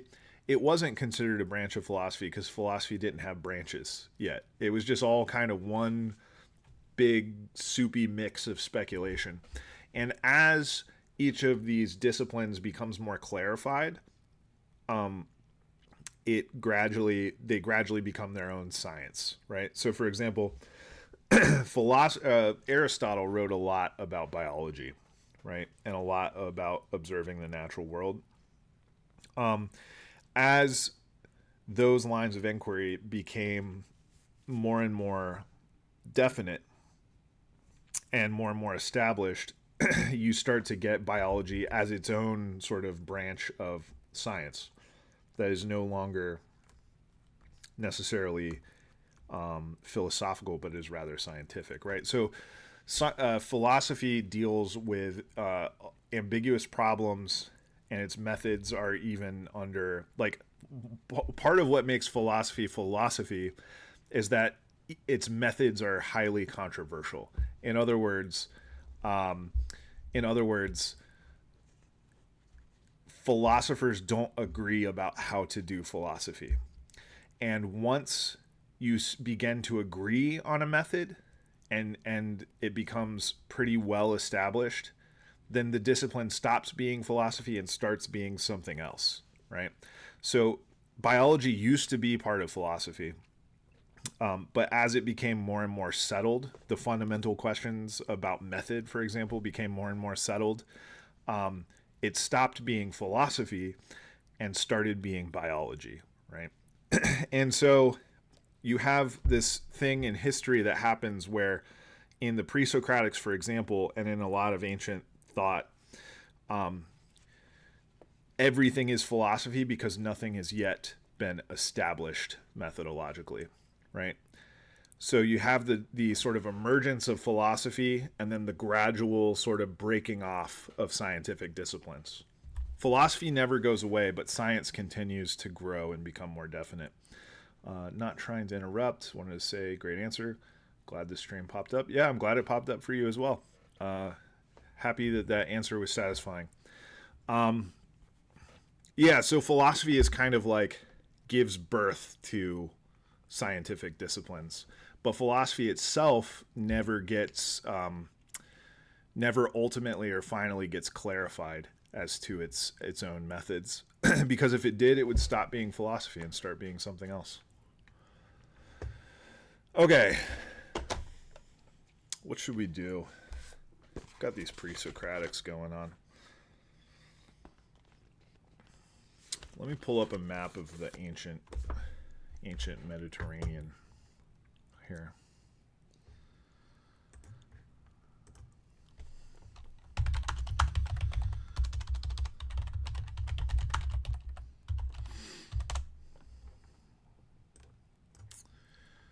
Let me see if I can find something. These are very low resolution maps. This is the one that I use for my own reference sometimes, so I'll pull this up. Ah, look, okay, this resolution's actually not that bad.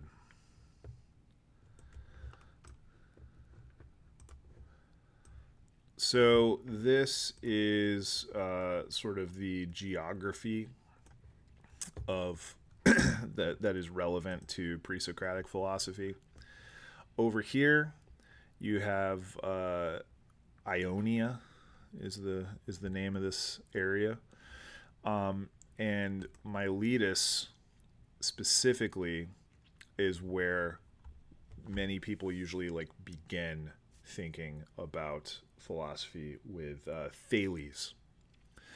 The Milesians, who were philosophers hanging around in Miletus thinking about the universe. Do we have... Yes, the Milesians here. We have Thales, Anaximander, and Anaximenes. So the Milesians hang out in this area, and they are speculating about the nature of the cosmos. I covered in the last stream a few things about Thales, a few interesting little details. For example, Thales. Wow, this is interesting. So we've got Anaximander, the Milesians, the Pre-Socratics, Thales, monism. Okay, that's what I had. We'll get to monism later. I was mentioning some things about Thales. So he was an observer. He was a very astute observer of the natural world. There are a couple like maybe apocryphal or legendary kind of tales about Thales. One is that he was so focused on looking up at the stars that he lost his way, wasn't paying attention, and ended up falling into a well. So you see that that kind of anecdote repeated as almost like a critique of philosophers sometimes. Like, they're never paying attention to what's going on under their feet. They're just they have their head in the clouds, so to speak. But there are a couple of other interesting ideas around Thales. One is that he was able, first of all, he was able to predict an eclipse, right? And this is going to what chat was talking about, how science and philosophy are kind of entangled, right? Like science and philosophy at this time are not distinct disciplines. So yeah, so Thales is observing the natural world very carefully, and he's a proto-scientist and he's a proto-philosopher in a lot of ways. He is able to predict an eclipse, and people are obviously very impressed by this prediction.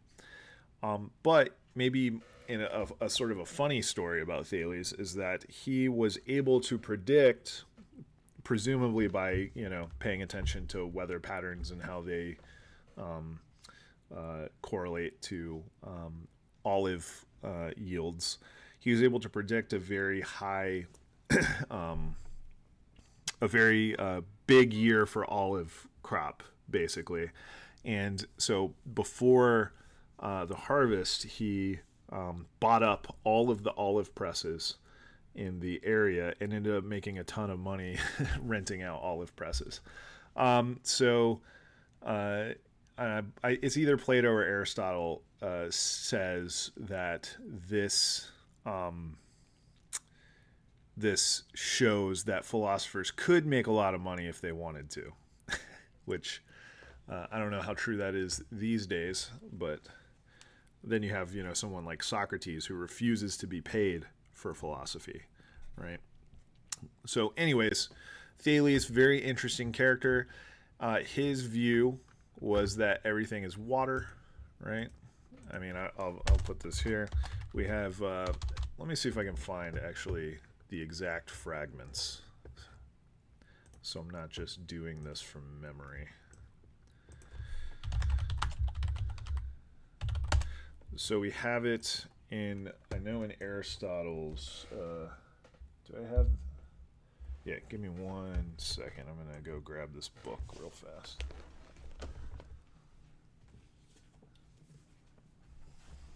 Okay, so we're looking at the Metaphysics 983.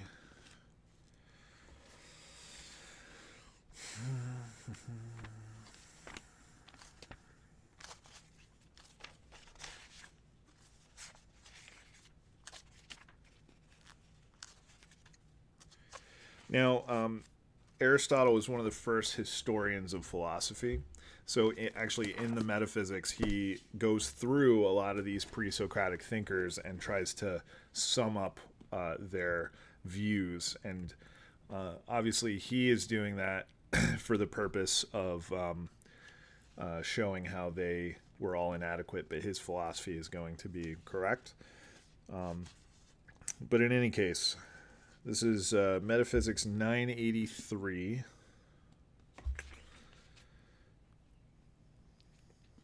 Looks like Thales is line 20. I'll just read. I'll look it up so we can have it on the screen as well.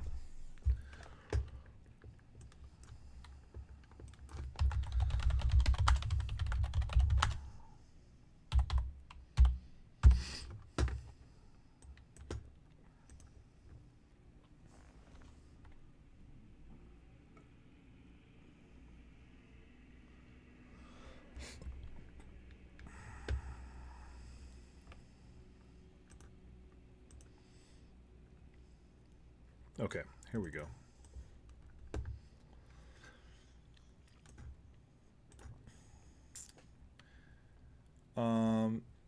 Book 1, 983b of the Metaphysics. Most of the earliest philosophers convinced only of material principles as underlying things. In other words, somebody like Thales, for example, was convinced of the material principle of water as the thing out of which other things are made. You know what? In order to understand this passage, we're going to have to do the 4 causes.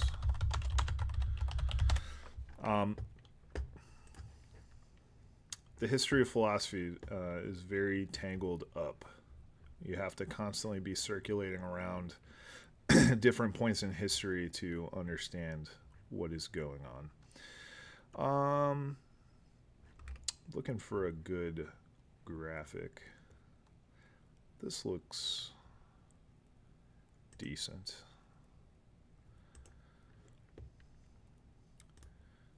Okay. So here's a Wikipedia article on the 4 causes. So the 4 causes are something that Aristotle came up with, obviously later than the Pre-Socratics, but then he goes and reads the Pre-Socratics in his own sort of view of the 4 causes, saying different ones of the Pre-Socratic philosophers are concerned with different ones of the 4 causes.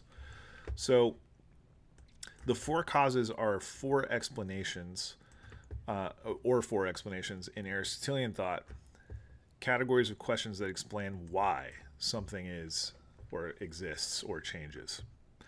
The 4 causes are the material cause, which is the stuff that something is made of. You would say the material, right? The formal cause, which is the design of the thing. The efficient cause, which would be the process that occurs in order for a thing to become what it is, right? And the final cause, which is the purpose of a thing.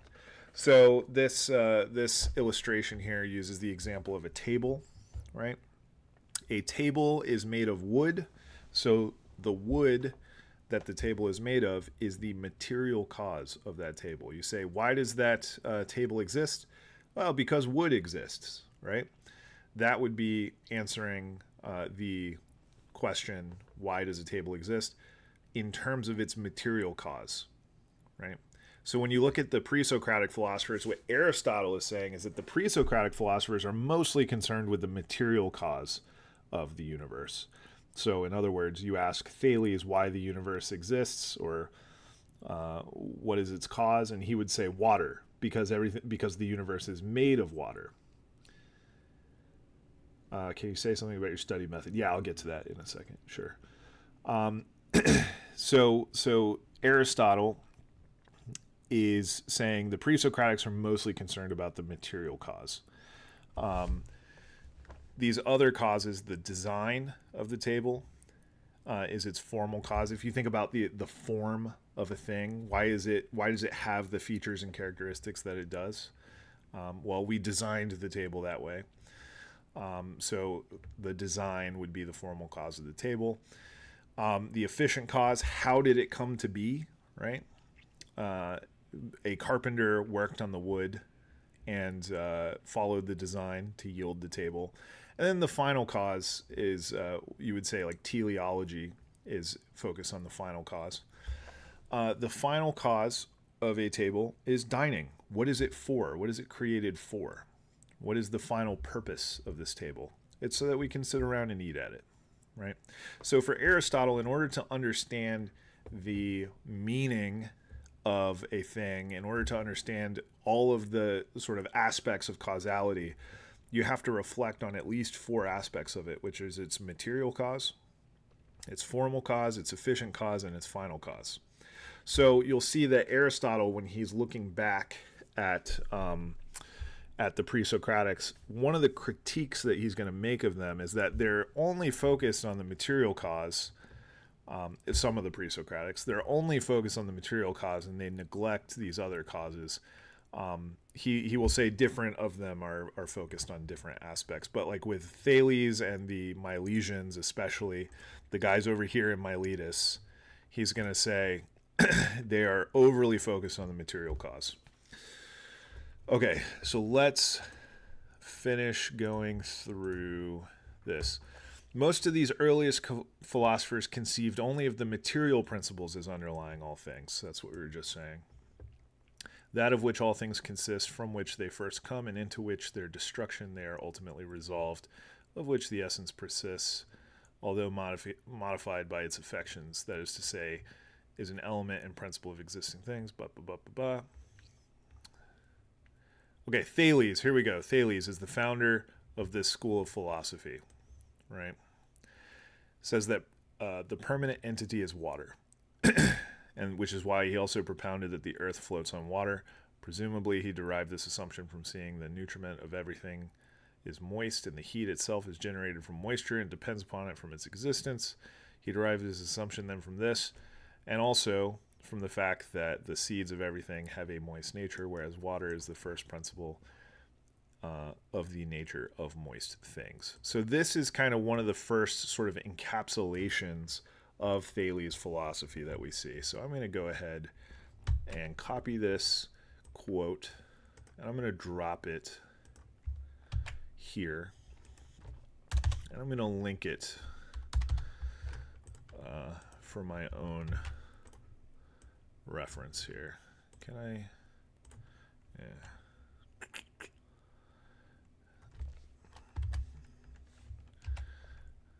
How do I do this? Oh, I see. Okay.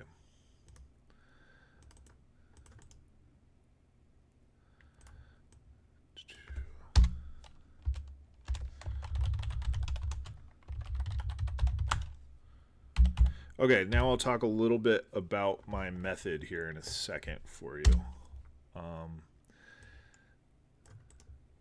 One problem is that I obviously don't have external link. That's what we want to do.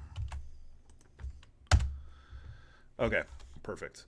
So I'm using a a program called Obsidian to build this map that I'm working on. I'm kind of building it in conversation with chat, so we have hopped around a little bit. I've been concentrating on the pre-Socratics. Obsidian allows you to link notes together so that you can kind of visualize them, right? Which is kind of cool when you are engaged in sort of big overarching projects where you need to see the sort of the relations of things. This is a pretty small Obsidian map so far, but it will become bigger and more detailed as we continue going on. So I've been concentrating on the pre-Socratics here, but obviously we talked about German idealism and Descartes last time a little bit, and we covered some stuff earlier in this stream that I might want to drop in at some point. We were talking about Tillich and Richard Dawkins and New Atheism and stuff. Can you say something about your study method? How are you reading, learning, and annotating these topics? So the short answer is that I have studied this stuff for a long time, and I went to in my undergrad. I did a lot of philosophy, and in grad school, I'm almost finished with a PhD in theology and religious studies, but my concentration was really in philosophical theology, and I studied a lot of just plain up, straight up philosophy along the way. What I would recommend for people who don't want to necessarily go to grad school for this is to familiarize yourself with the history of philosophy in general. We talked earlier in this stream about Frederick Copleston, whose works are all available on the Internet Archive. We might need to go through them together because they are highly recommended by basically anyone who studies the history of philosophy as a starting place. Let's take a look.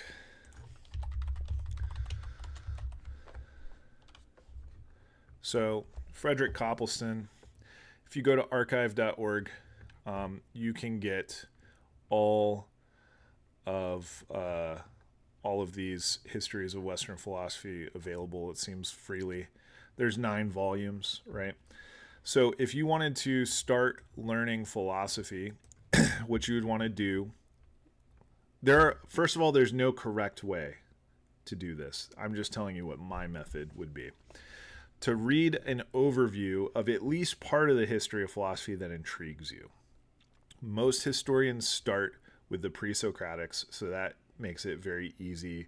A very easy, natural choice is to start with the pre-Socratics, but you don't have to start with the pre-Socratics.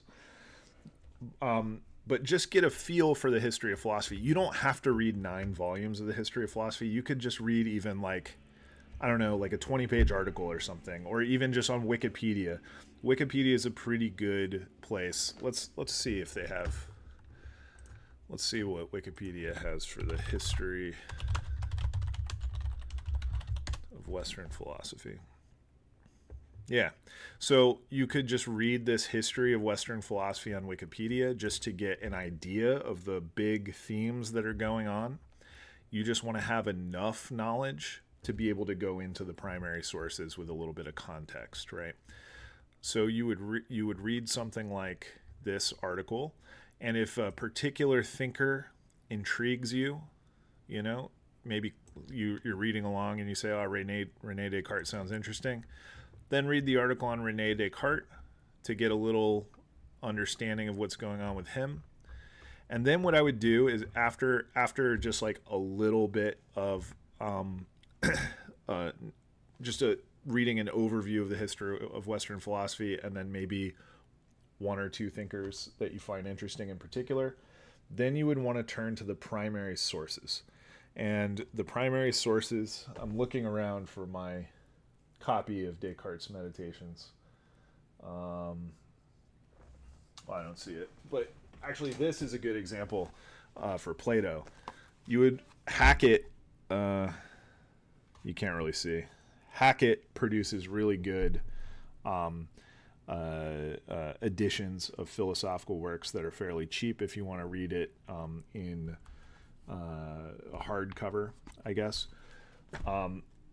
They have an edition of Descartes' Meditations, for example, and you just read really slowly.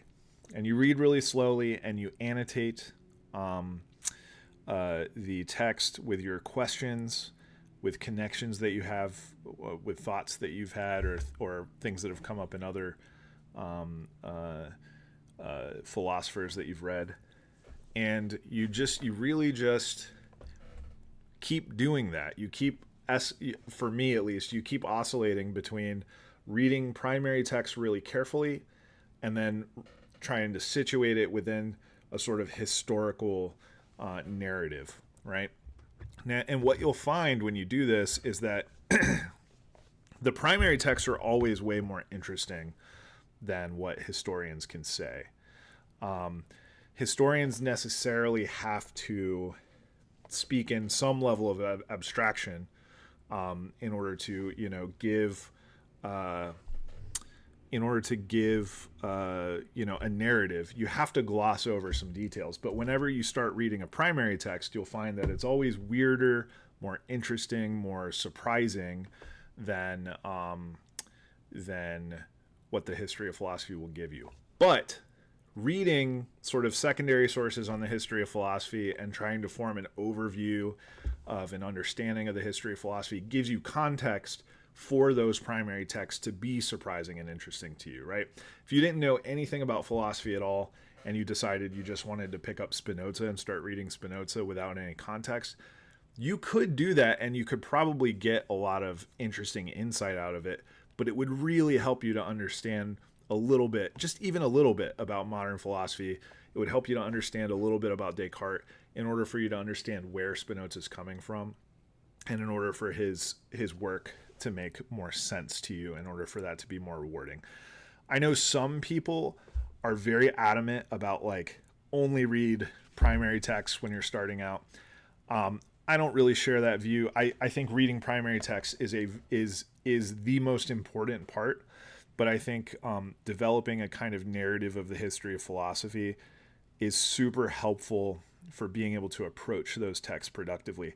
You always have to be open, though, to your history of philosophy being wrong and needing to be corrected by the primary texts, right? So that would be my sort of advice on how to study philosophy independently. If you have any more follow-up questions, please keep them in the chat. As for me, what I'm doing right here is I'm literally just building a sort of mind map of the history of Western philosophy for myself, for my own reference, but also just in conjunction with the chat so that you guys can kind of start thinking with me. They give you a way in to think about this stuff if you want. And we'll end up sort of building a tool that's very helpful. Jack says, this is awesome, by the way. I've been reading philosophy as an amateur for a while, so something like this really helps connect the dots. Thank you for providing this service, dude. It's much appreciated. Yeah, you're welcome, Jack. What have you been reading? What philosophy have you been reading as an amateur? I'm curious what you're interested in that regard. I know in the chat I've had a lot of Camus love in the chat. Someone who I haven't read a lot of. But I'm curious, Jack, what you've been reading. Okay. Where were we? Well, we ran out of time, and it's time for another break, actually. I'll probably take a break and be able to do one more sort of round of work when I come back. So it's getting toward noon, so that feels like a good place to stop. So why don't we take a 5-minute break? We'll come back and we'll do one more round of study. For those of you who are just tuning in and haven't been in this stream at all before, I am beginning with the pre-Socratics, but as you see, we have talked about other aspects of philosophy. Particularly, we spent a while on Descartes last time and German idealism, because that's just what the chat was interested in. So I'm super amenable to hopping around, I guess. So I do want to eventually cover all the pre-Socratics, but if that means we sort of hop around from pre-Socratics to something else, back to the pre-Socratics to something else, back, that's fine with me. I think working together in the chat is more interesting and productive than me just sort of sitting here typing about the pre-Socratics. So I'm going to take a 5-minute break, and we'll come back and maybe do another half hour, which inevitably means probably 45 minutes or so. But I'll take a quick break. I'll be back in 5. Let me get some music up for you. I don't want you to be bored. There's William James. We were talking about William James earlier.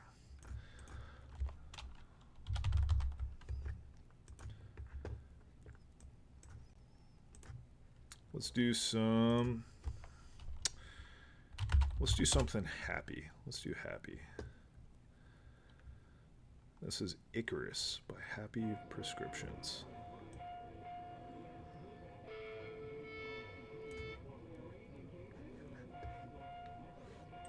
I hate that. I'm actually going to find some lo-fi.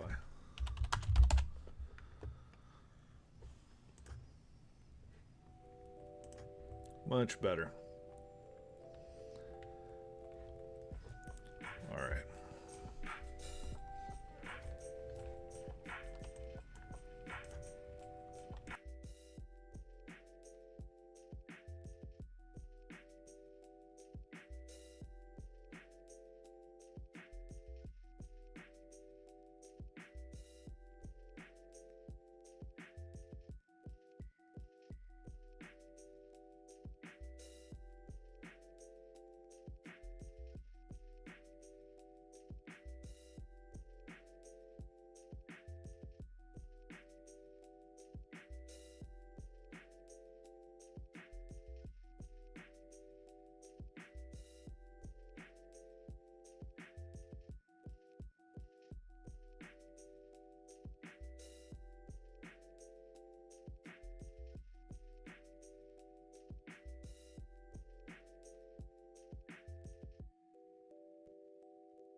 All right, we're back for uh, our last little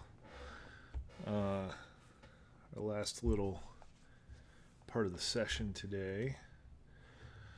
I'll go ahead and start this. Got a question in the chat about AI. Should AI be considered within the realm of philosophy? The notion of can machine think and stuff like that should be part of should be a part of philosophical stretch instead of just mathematical one. I'm unaware. Do you mean like should philosophers theorize about AI? Because if that's what you mean, then yeah, I think they should, and I think many are actually. Many philosophers are theorizing about AI. I think so. There's a field of study actually that, again, I know just enough about to speak about it, but I don't know enough to do anything interesting with it. It's a field called cybernetics. So cybernetics is interesting. It has some overlap. A lot of philosophy draws on a lot of philosophy of technology will draw on cybernetics sometimes. And I think cybernetics thinks a lot about artificial intelligence. But also, there's a big question about like, can a machine, like you said, can a machine think? That would be a philosophy of mind question, and I think a lot of reflection has already been done on this. Let me see if I can find. So there's this essay called "What Is It Like to Be a Bat" by Thomas Nagel. And this essay, I think, is applicable to AI as well. In fact, I was working with a friend. We were going to try to publish something like, or try to at least write an article based on this article called What Is It Like to Be an AI? This article is maybe a little long to cover here. Yeah, it's a little much probably. But there's a streamer or a YouTuber rather named Jeffrey Kaplan, and he is a philosophy professor, and he has, I believe, a YouTube video on this article. Let me see if I can find it.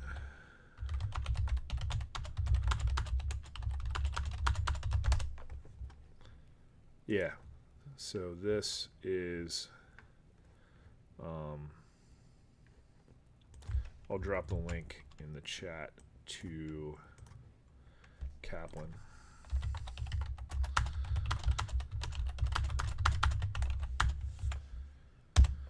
Recommend checking that out if you're interested in philosophy of mind. Essentially, the gist. Let me see if I can. This. Why don't we watch the first like minute of this video together?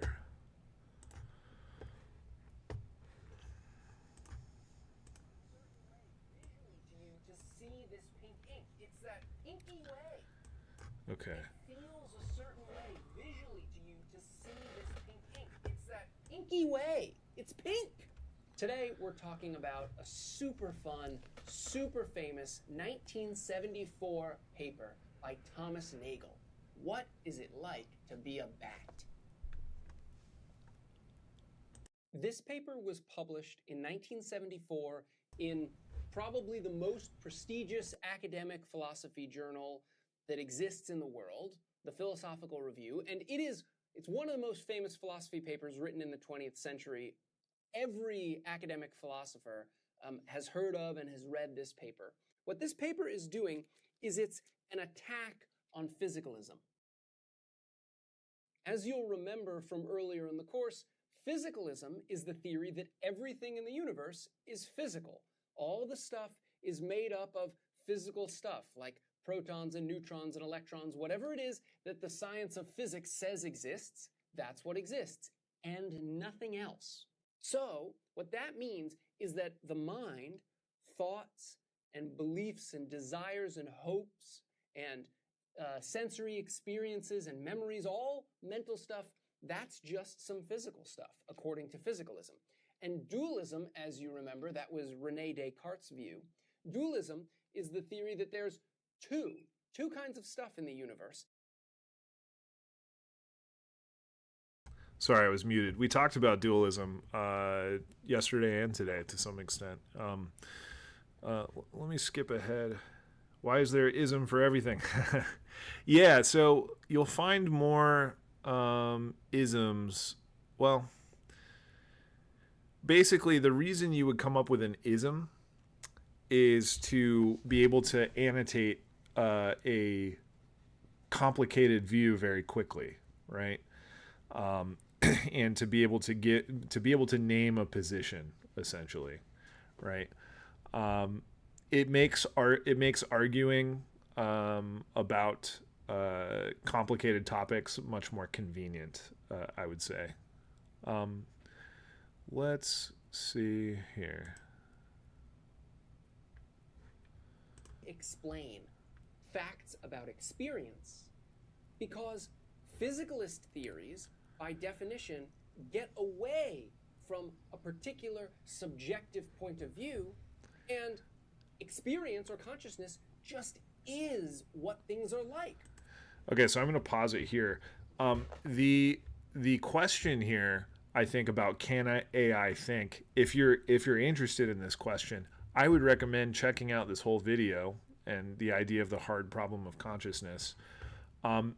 So if we think about the idea of conscious experience, right? Does AI have conscious experience? It's a very it's going to depend on what you believe over here about like what mind actually is. And I think this is probably I would have to do a little more preparation to get into this topic more, I guess, thoroughly. And it's probably something worth a video about. There's another one I would recommend on the topic of AI and consciousness, and it is about the same. It's about the same. It takes the same sort of approach. I believe he references Nagel in here as well, but this is a Luke Smith. Consciousness. I just recorded those videos about the Chinese room and all that kind of stuff, and I want to clarify some of my personal views. When I say my personal views, I mean the right views on consciousness, right? So I said in the Chinese room experiment video that my belief is if you really take the Chinese room to its logical conclusion, you have to conclude that consciousness is not something material.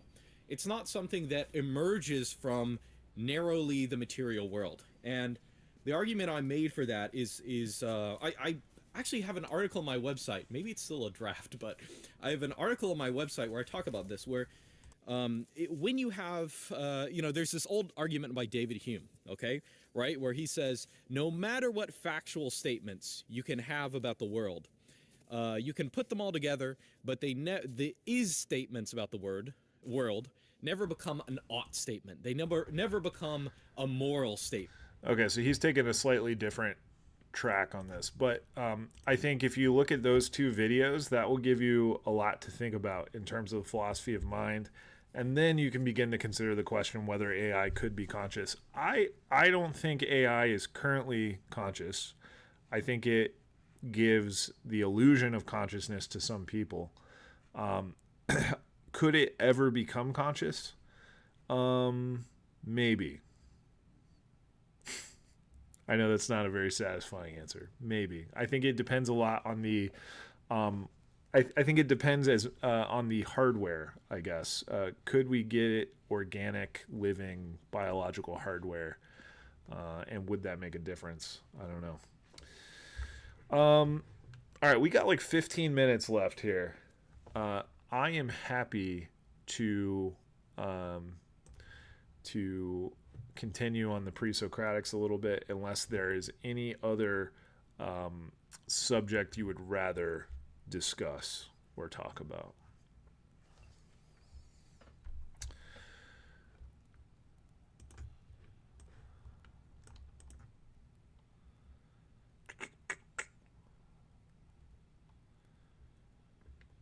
Okay, let's take a look at the pre-Socratics still. Then we were looking at Thales. Let me see here.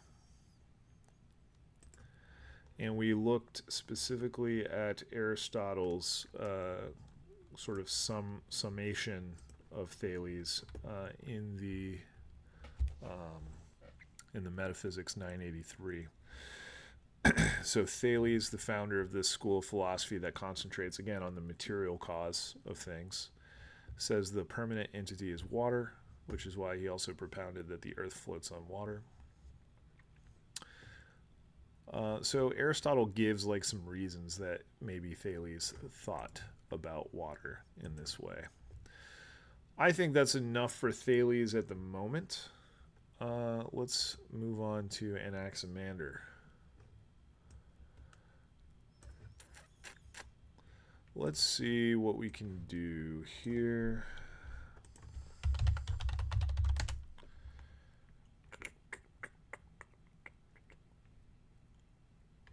Okay.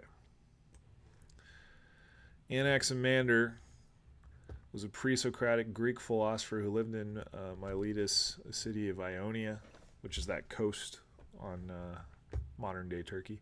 He belonged to the Milesian school and learned the teachings of his master Thales. He succeeded Thales and became the second master of that school, where he counted Anaximenes and arguably Pythagoras among his pupils. We will get to Pythagoras later, because Pythagoras is a whole different can of worms. But let's concentrate on Anaximenes and we might get to... let's concentrate on Anaximander. We might get to Anaximenes today. We might not. Okay. According to...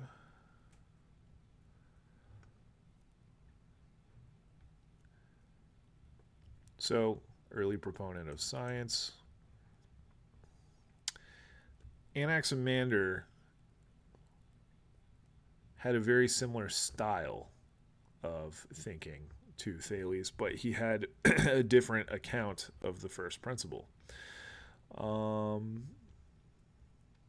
You know what? Wikipedia is good for some things, but let me look in an actual book for this.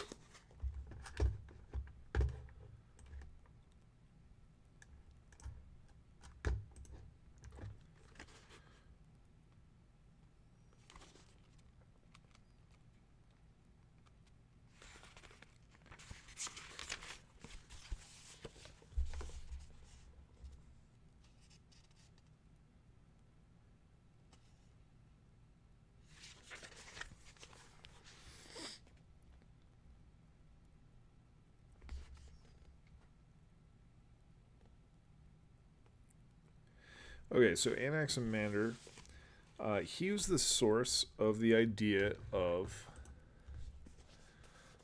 a pyrrhon, which basically means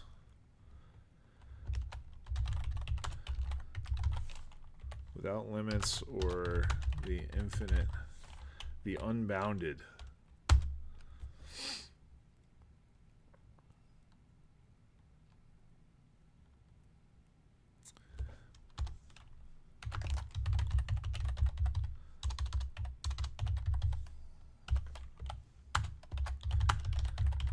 And this idea of the unbounded is super important for philosophy, the rest of the history of philosophy. So Aristotle also talks about Anaximander. So why don't we look for that?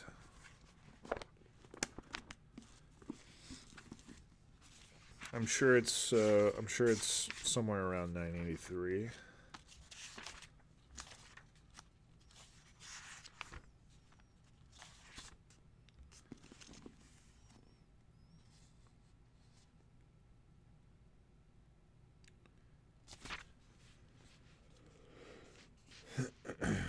Okay, the next...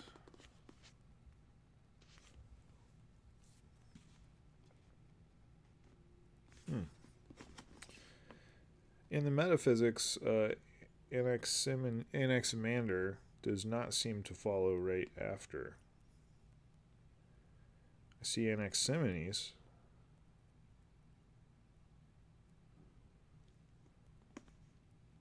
All right, let's do some Googling.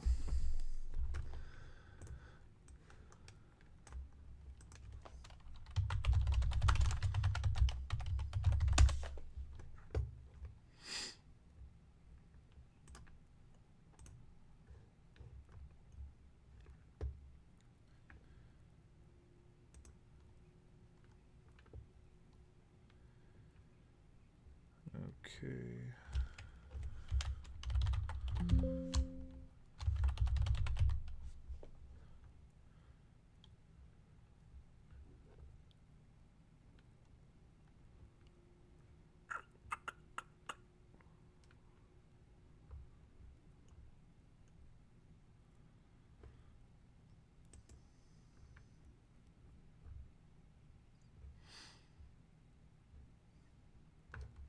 Let's look again.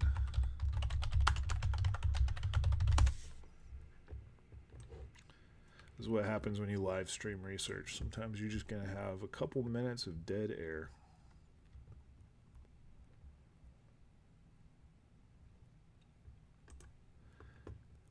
Let's look at the Internet Encyclopedia of Philosophy here. So it should be under the sources.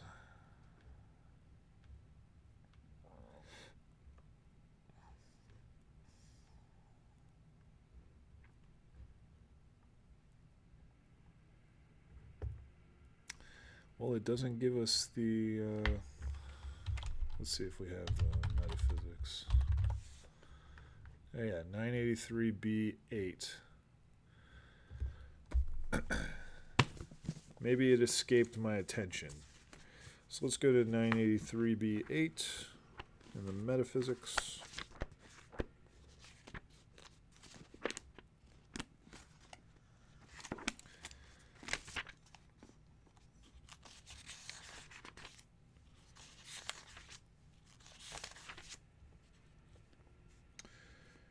Okay, B8.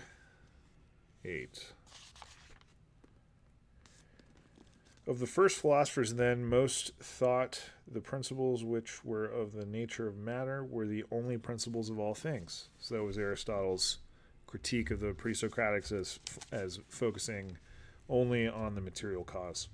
That of which all things are consist, the first form which they come to be, the last into which they are resolved. So in other words, the pre-Socratic view is that all things come from something and return to something, and determining what the nature of that something is an important task of philosophy for the pre-Socratics. They say that this is the element and the principle of things, and therefore they think nothing is either generated or destroyed, since this sort of entity is always conserved. As we say, Socrates neither comes to be absolutely when he comes to be beautiful or musical, nor ceases to be when he loses these characteristics, because the substratum, Socrates himself, remains. Just so, they say nothing else comes to be or ceases to be, for there must be some entity, either one or more than one, from which all other things come to be. To me, this doesn't sound like he's getting at Anaximander.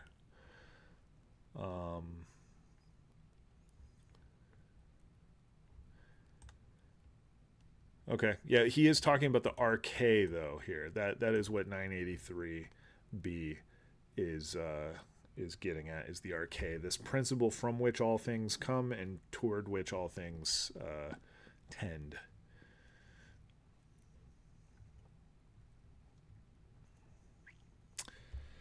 I'm going to look in the index here. If you ever end up doing scholarship on anything that requires a lot of research, this is where things start to get interesting, is when you have to chase around references. And I'm sure once we find the reference, it'll form maybe one line in our big graph. So Anaximander.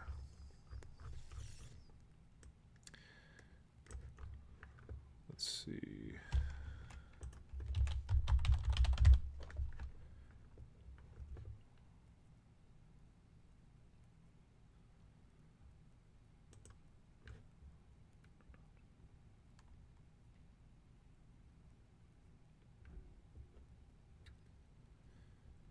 Let's see.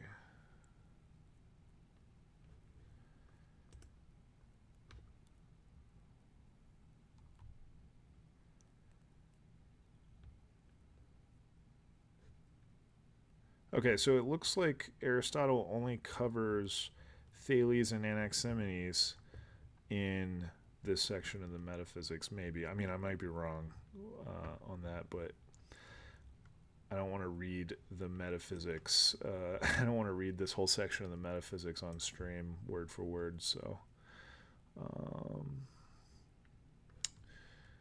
let's ask this.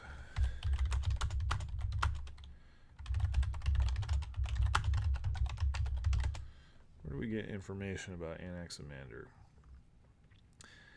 Aristotle and Theophrastus.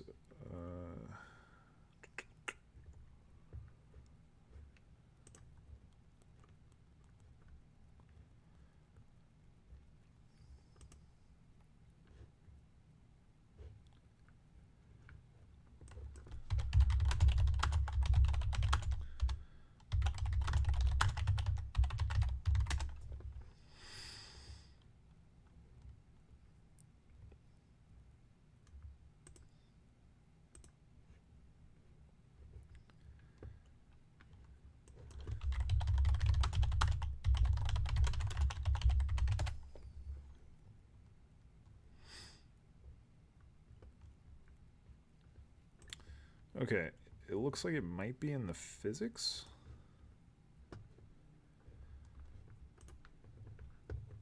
Interesting. This might be in Aristotle's Physics. Let's see.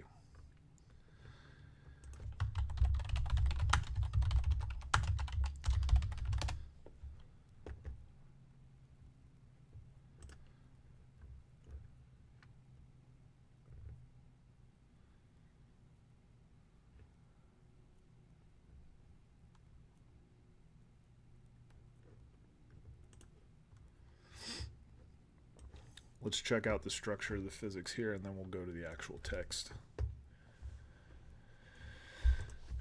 Pyrrhon. Okay. Book 3, chapters 4 through 8. So let's go to the physics.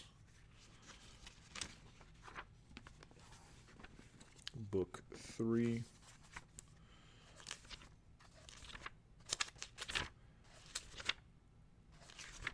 Chapters 4 through 8.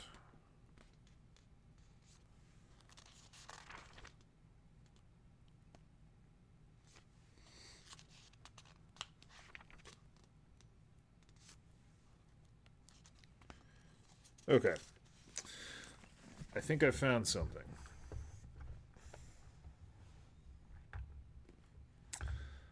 The rest of the book, chapters 4 through 8, discusses the infinite, which is a Pyrrhon, the unlimited, which that is what we are talking about. So like Anaximander's first principle here is a Pyrrhon, the unlimited, the infinite, right? Everything comes out of the infinite and returns to the infinite as like this sort of thing with a lack of boundaries, essentially. Where did that go?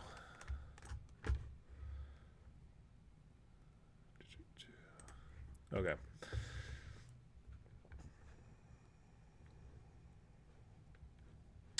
He distinguishes between the infinite by addition and the infinite by division, and between the actually infinite and potentially infinite. Aristotle argues that the actually infinite in any form, including infinite bodies, substances, and voids, he argues against an actual infinite. Aristotle here says the only type of infinity that exists is potentially finite. Aristotle characterizes this as that which serves as the matter for the completion of a magnitude and its potentiality, but not actuality, the completed whole. The infinite, lacking any form, is thereby unknowable. Aristotle writes, it is not what has nothing outside it that is infinite, but what always has something outside of it. Okay. It's a little obscure, but I think this is worth noting in our chart here with Anaximander. Let's make a note. Aristotle's Physics.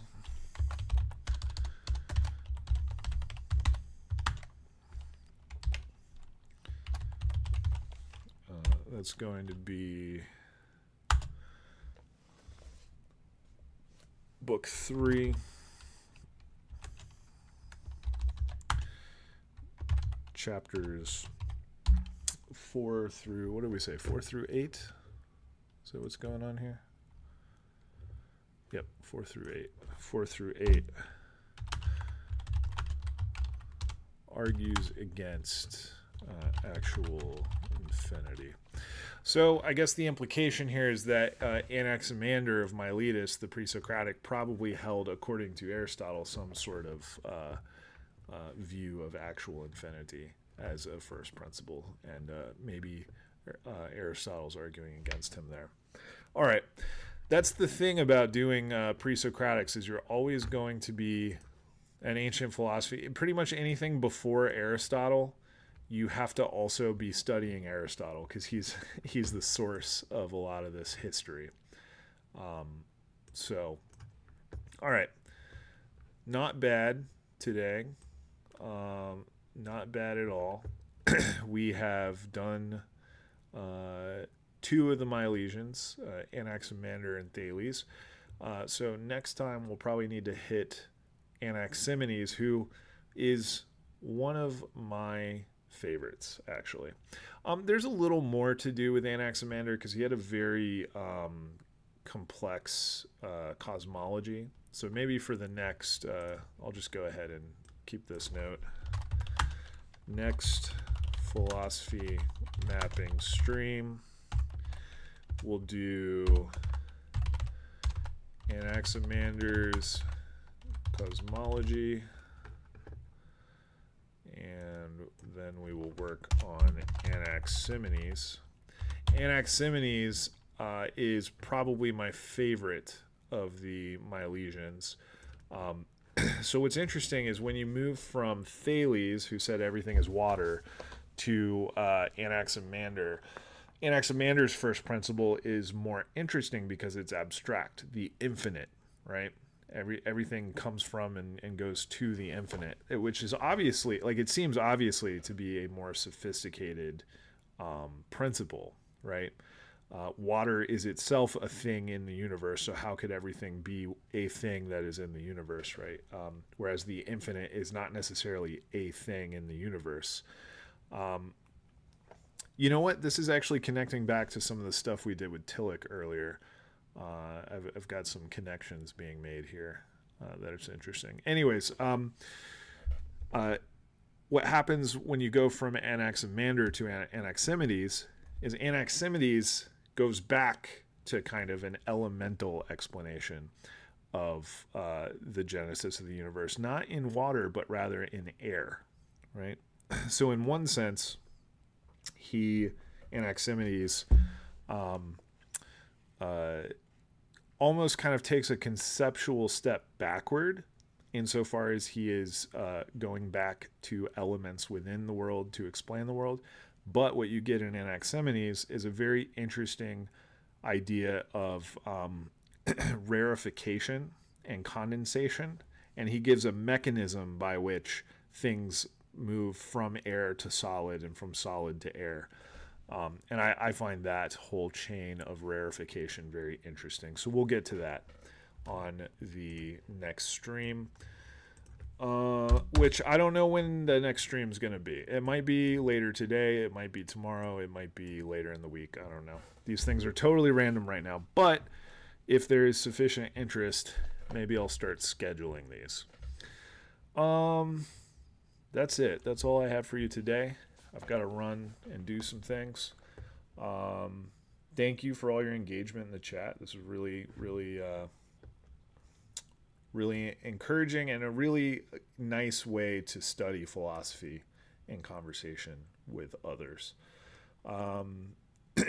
if you want to keep up with this, give me a like and a follow and whatever else you do on YouTube to see notifications. Yeah, that's all I've got for you.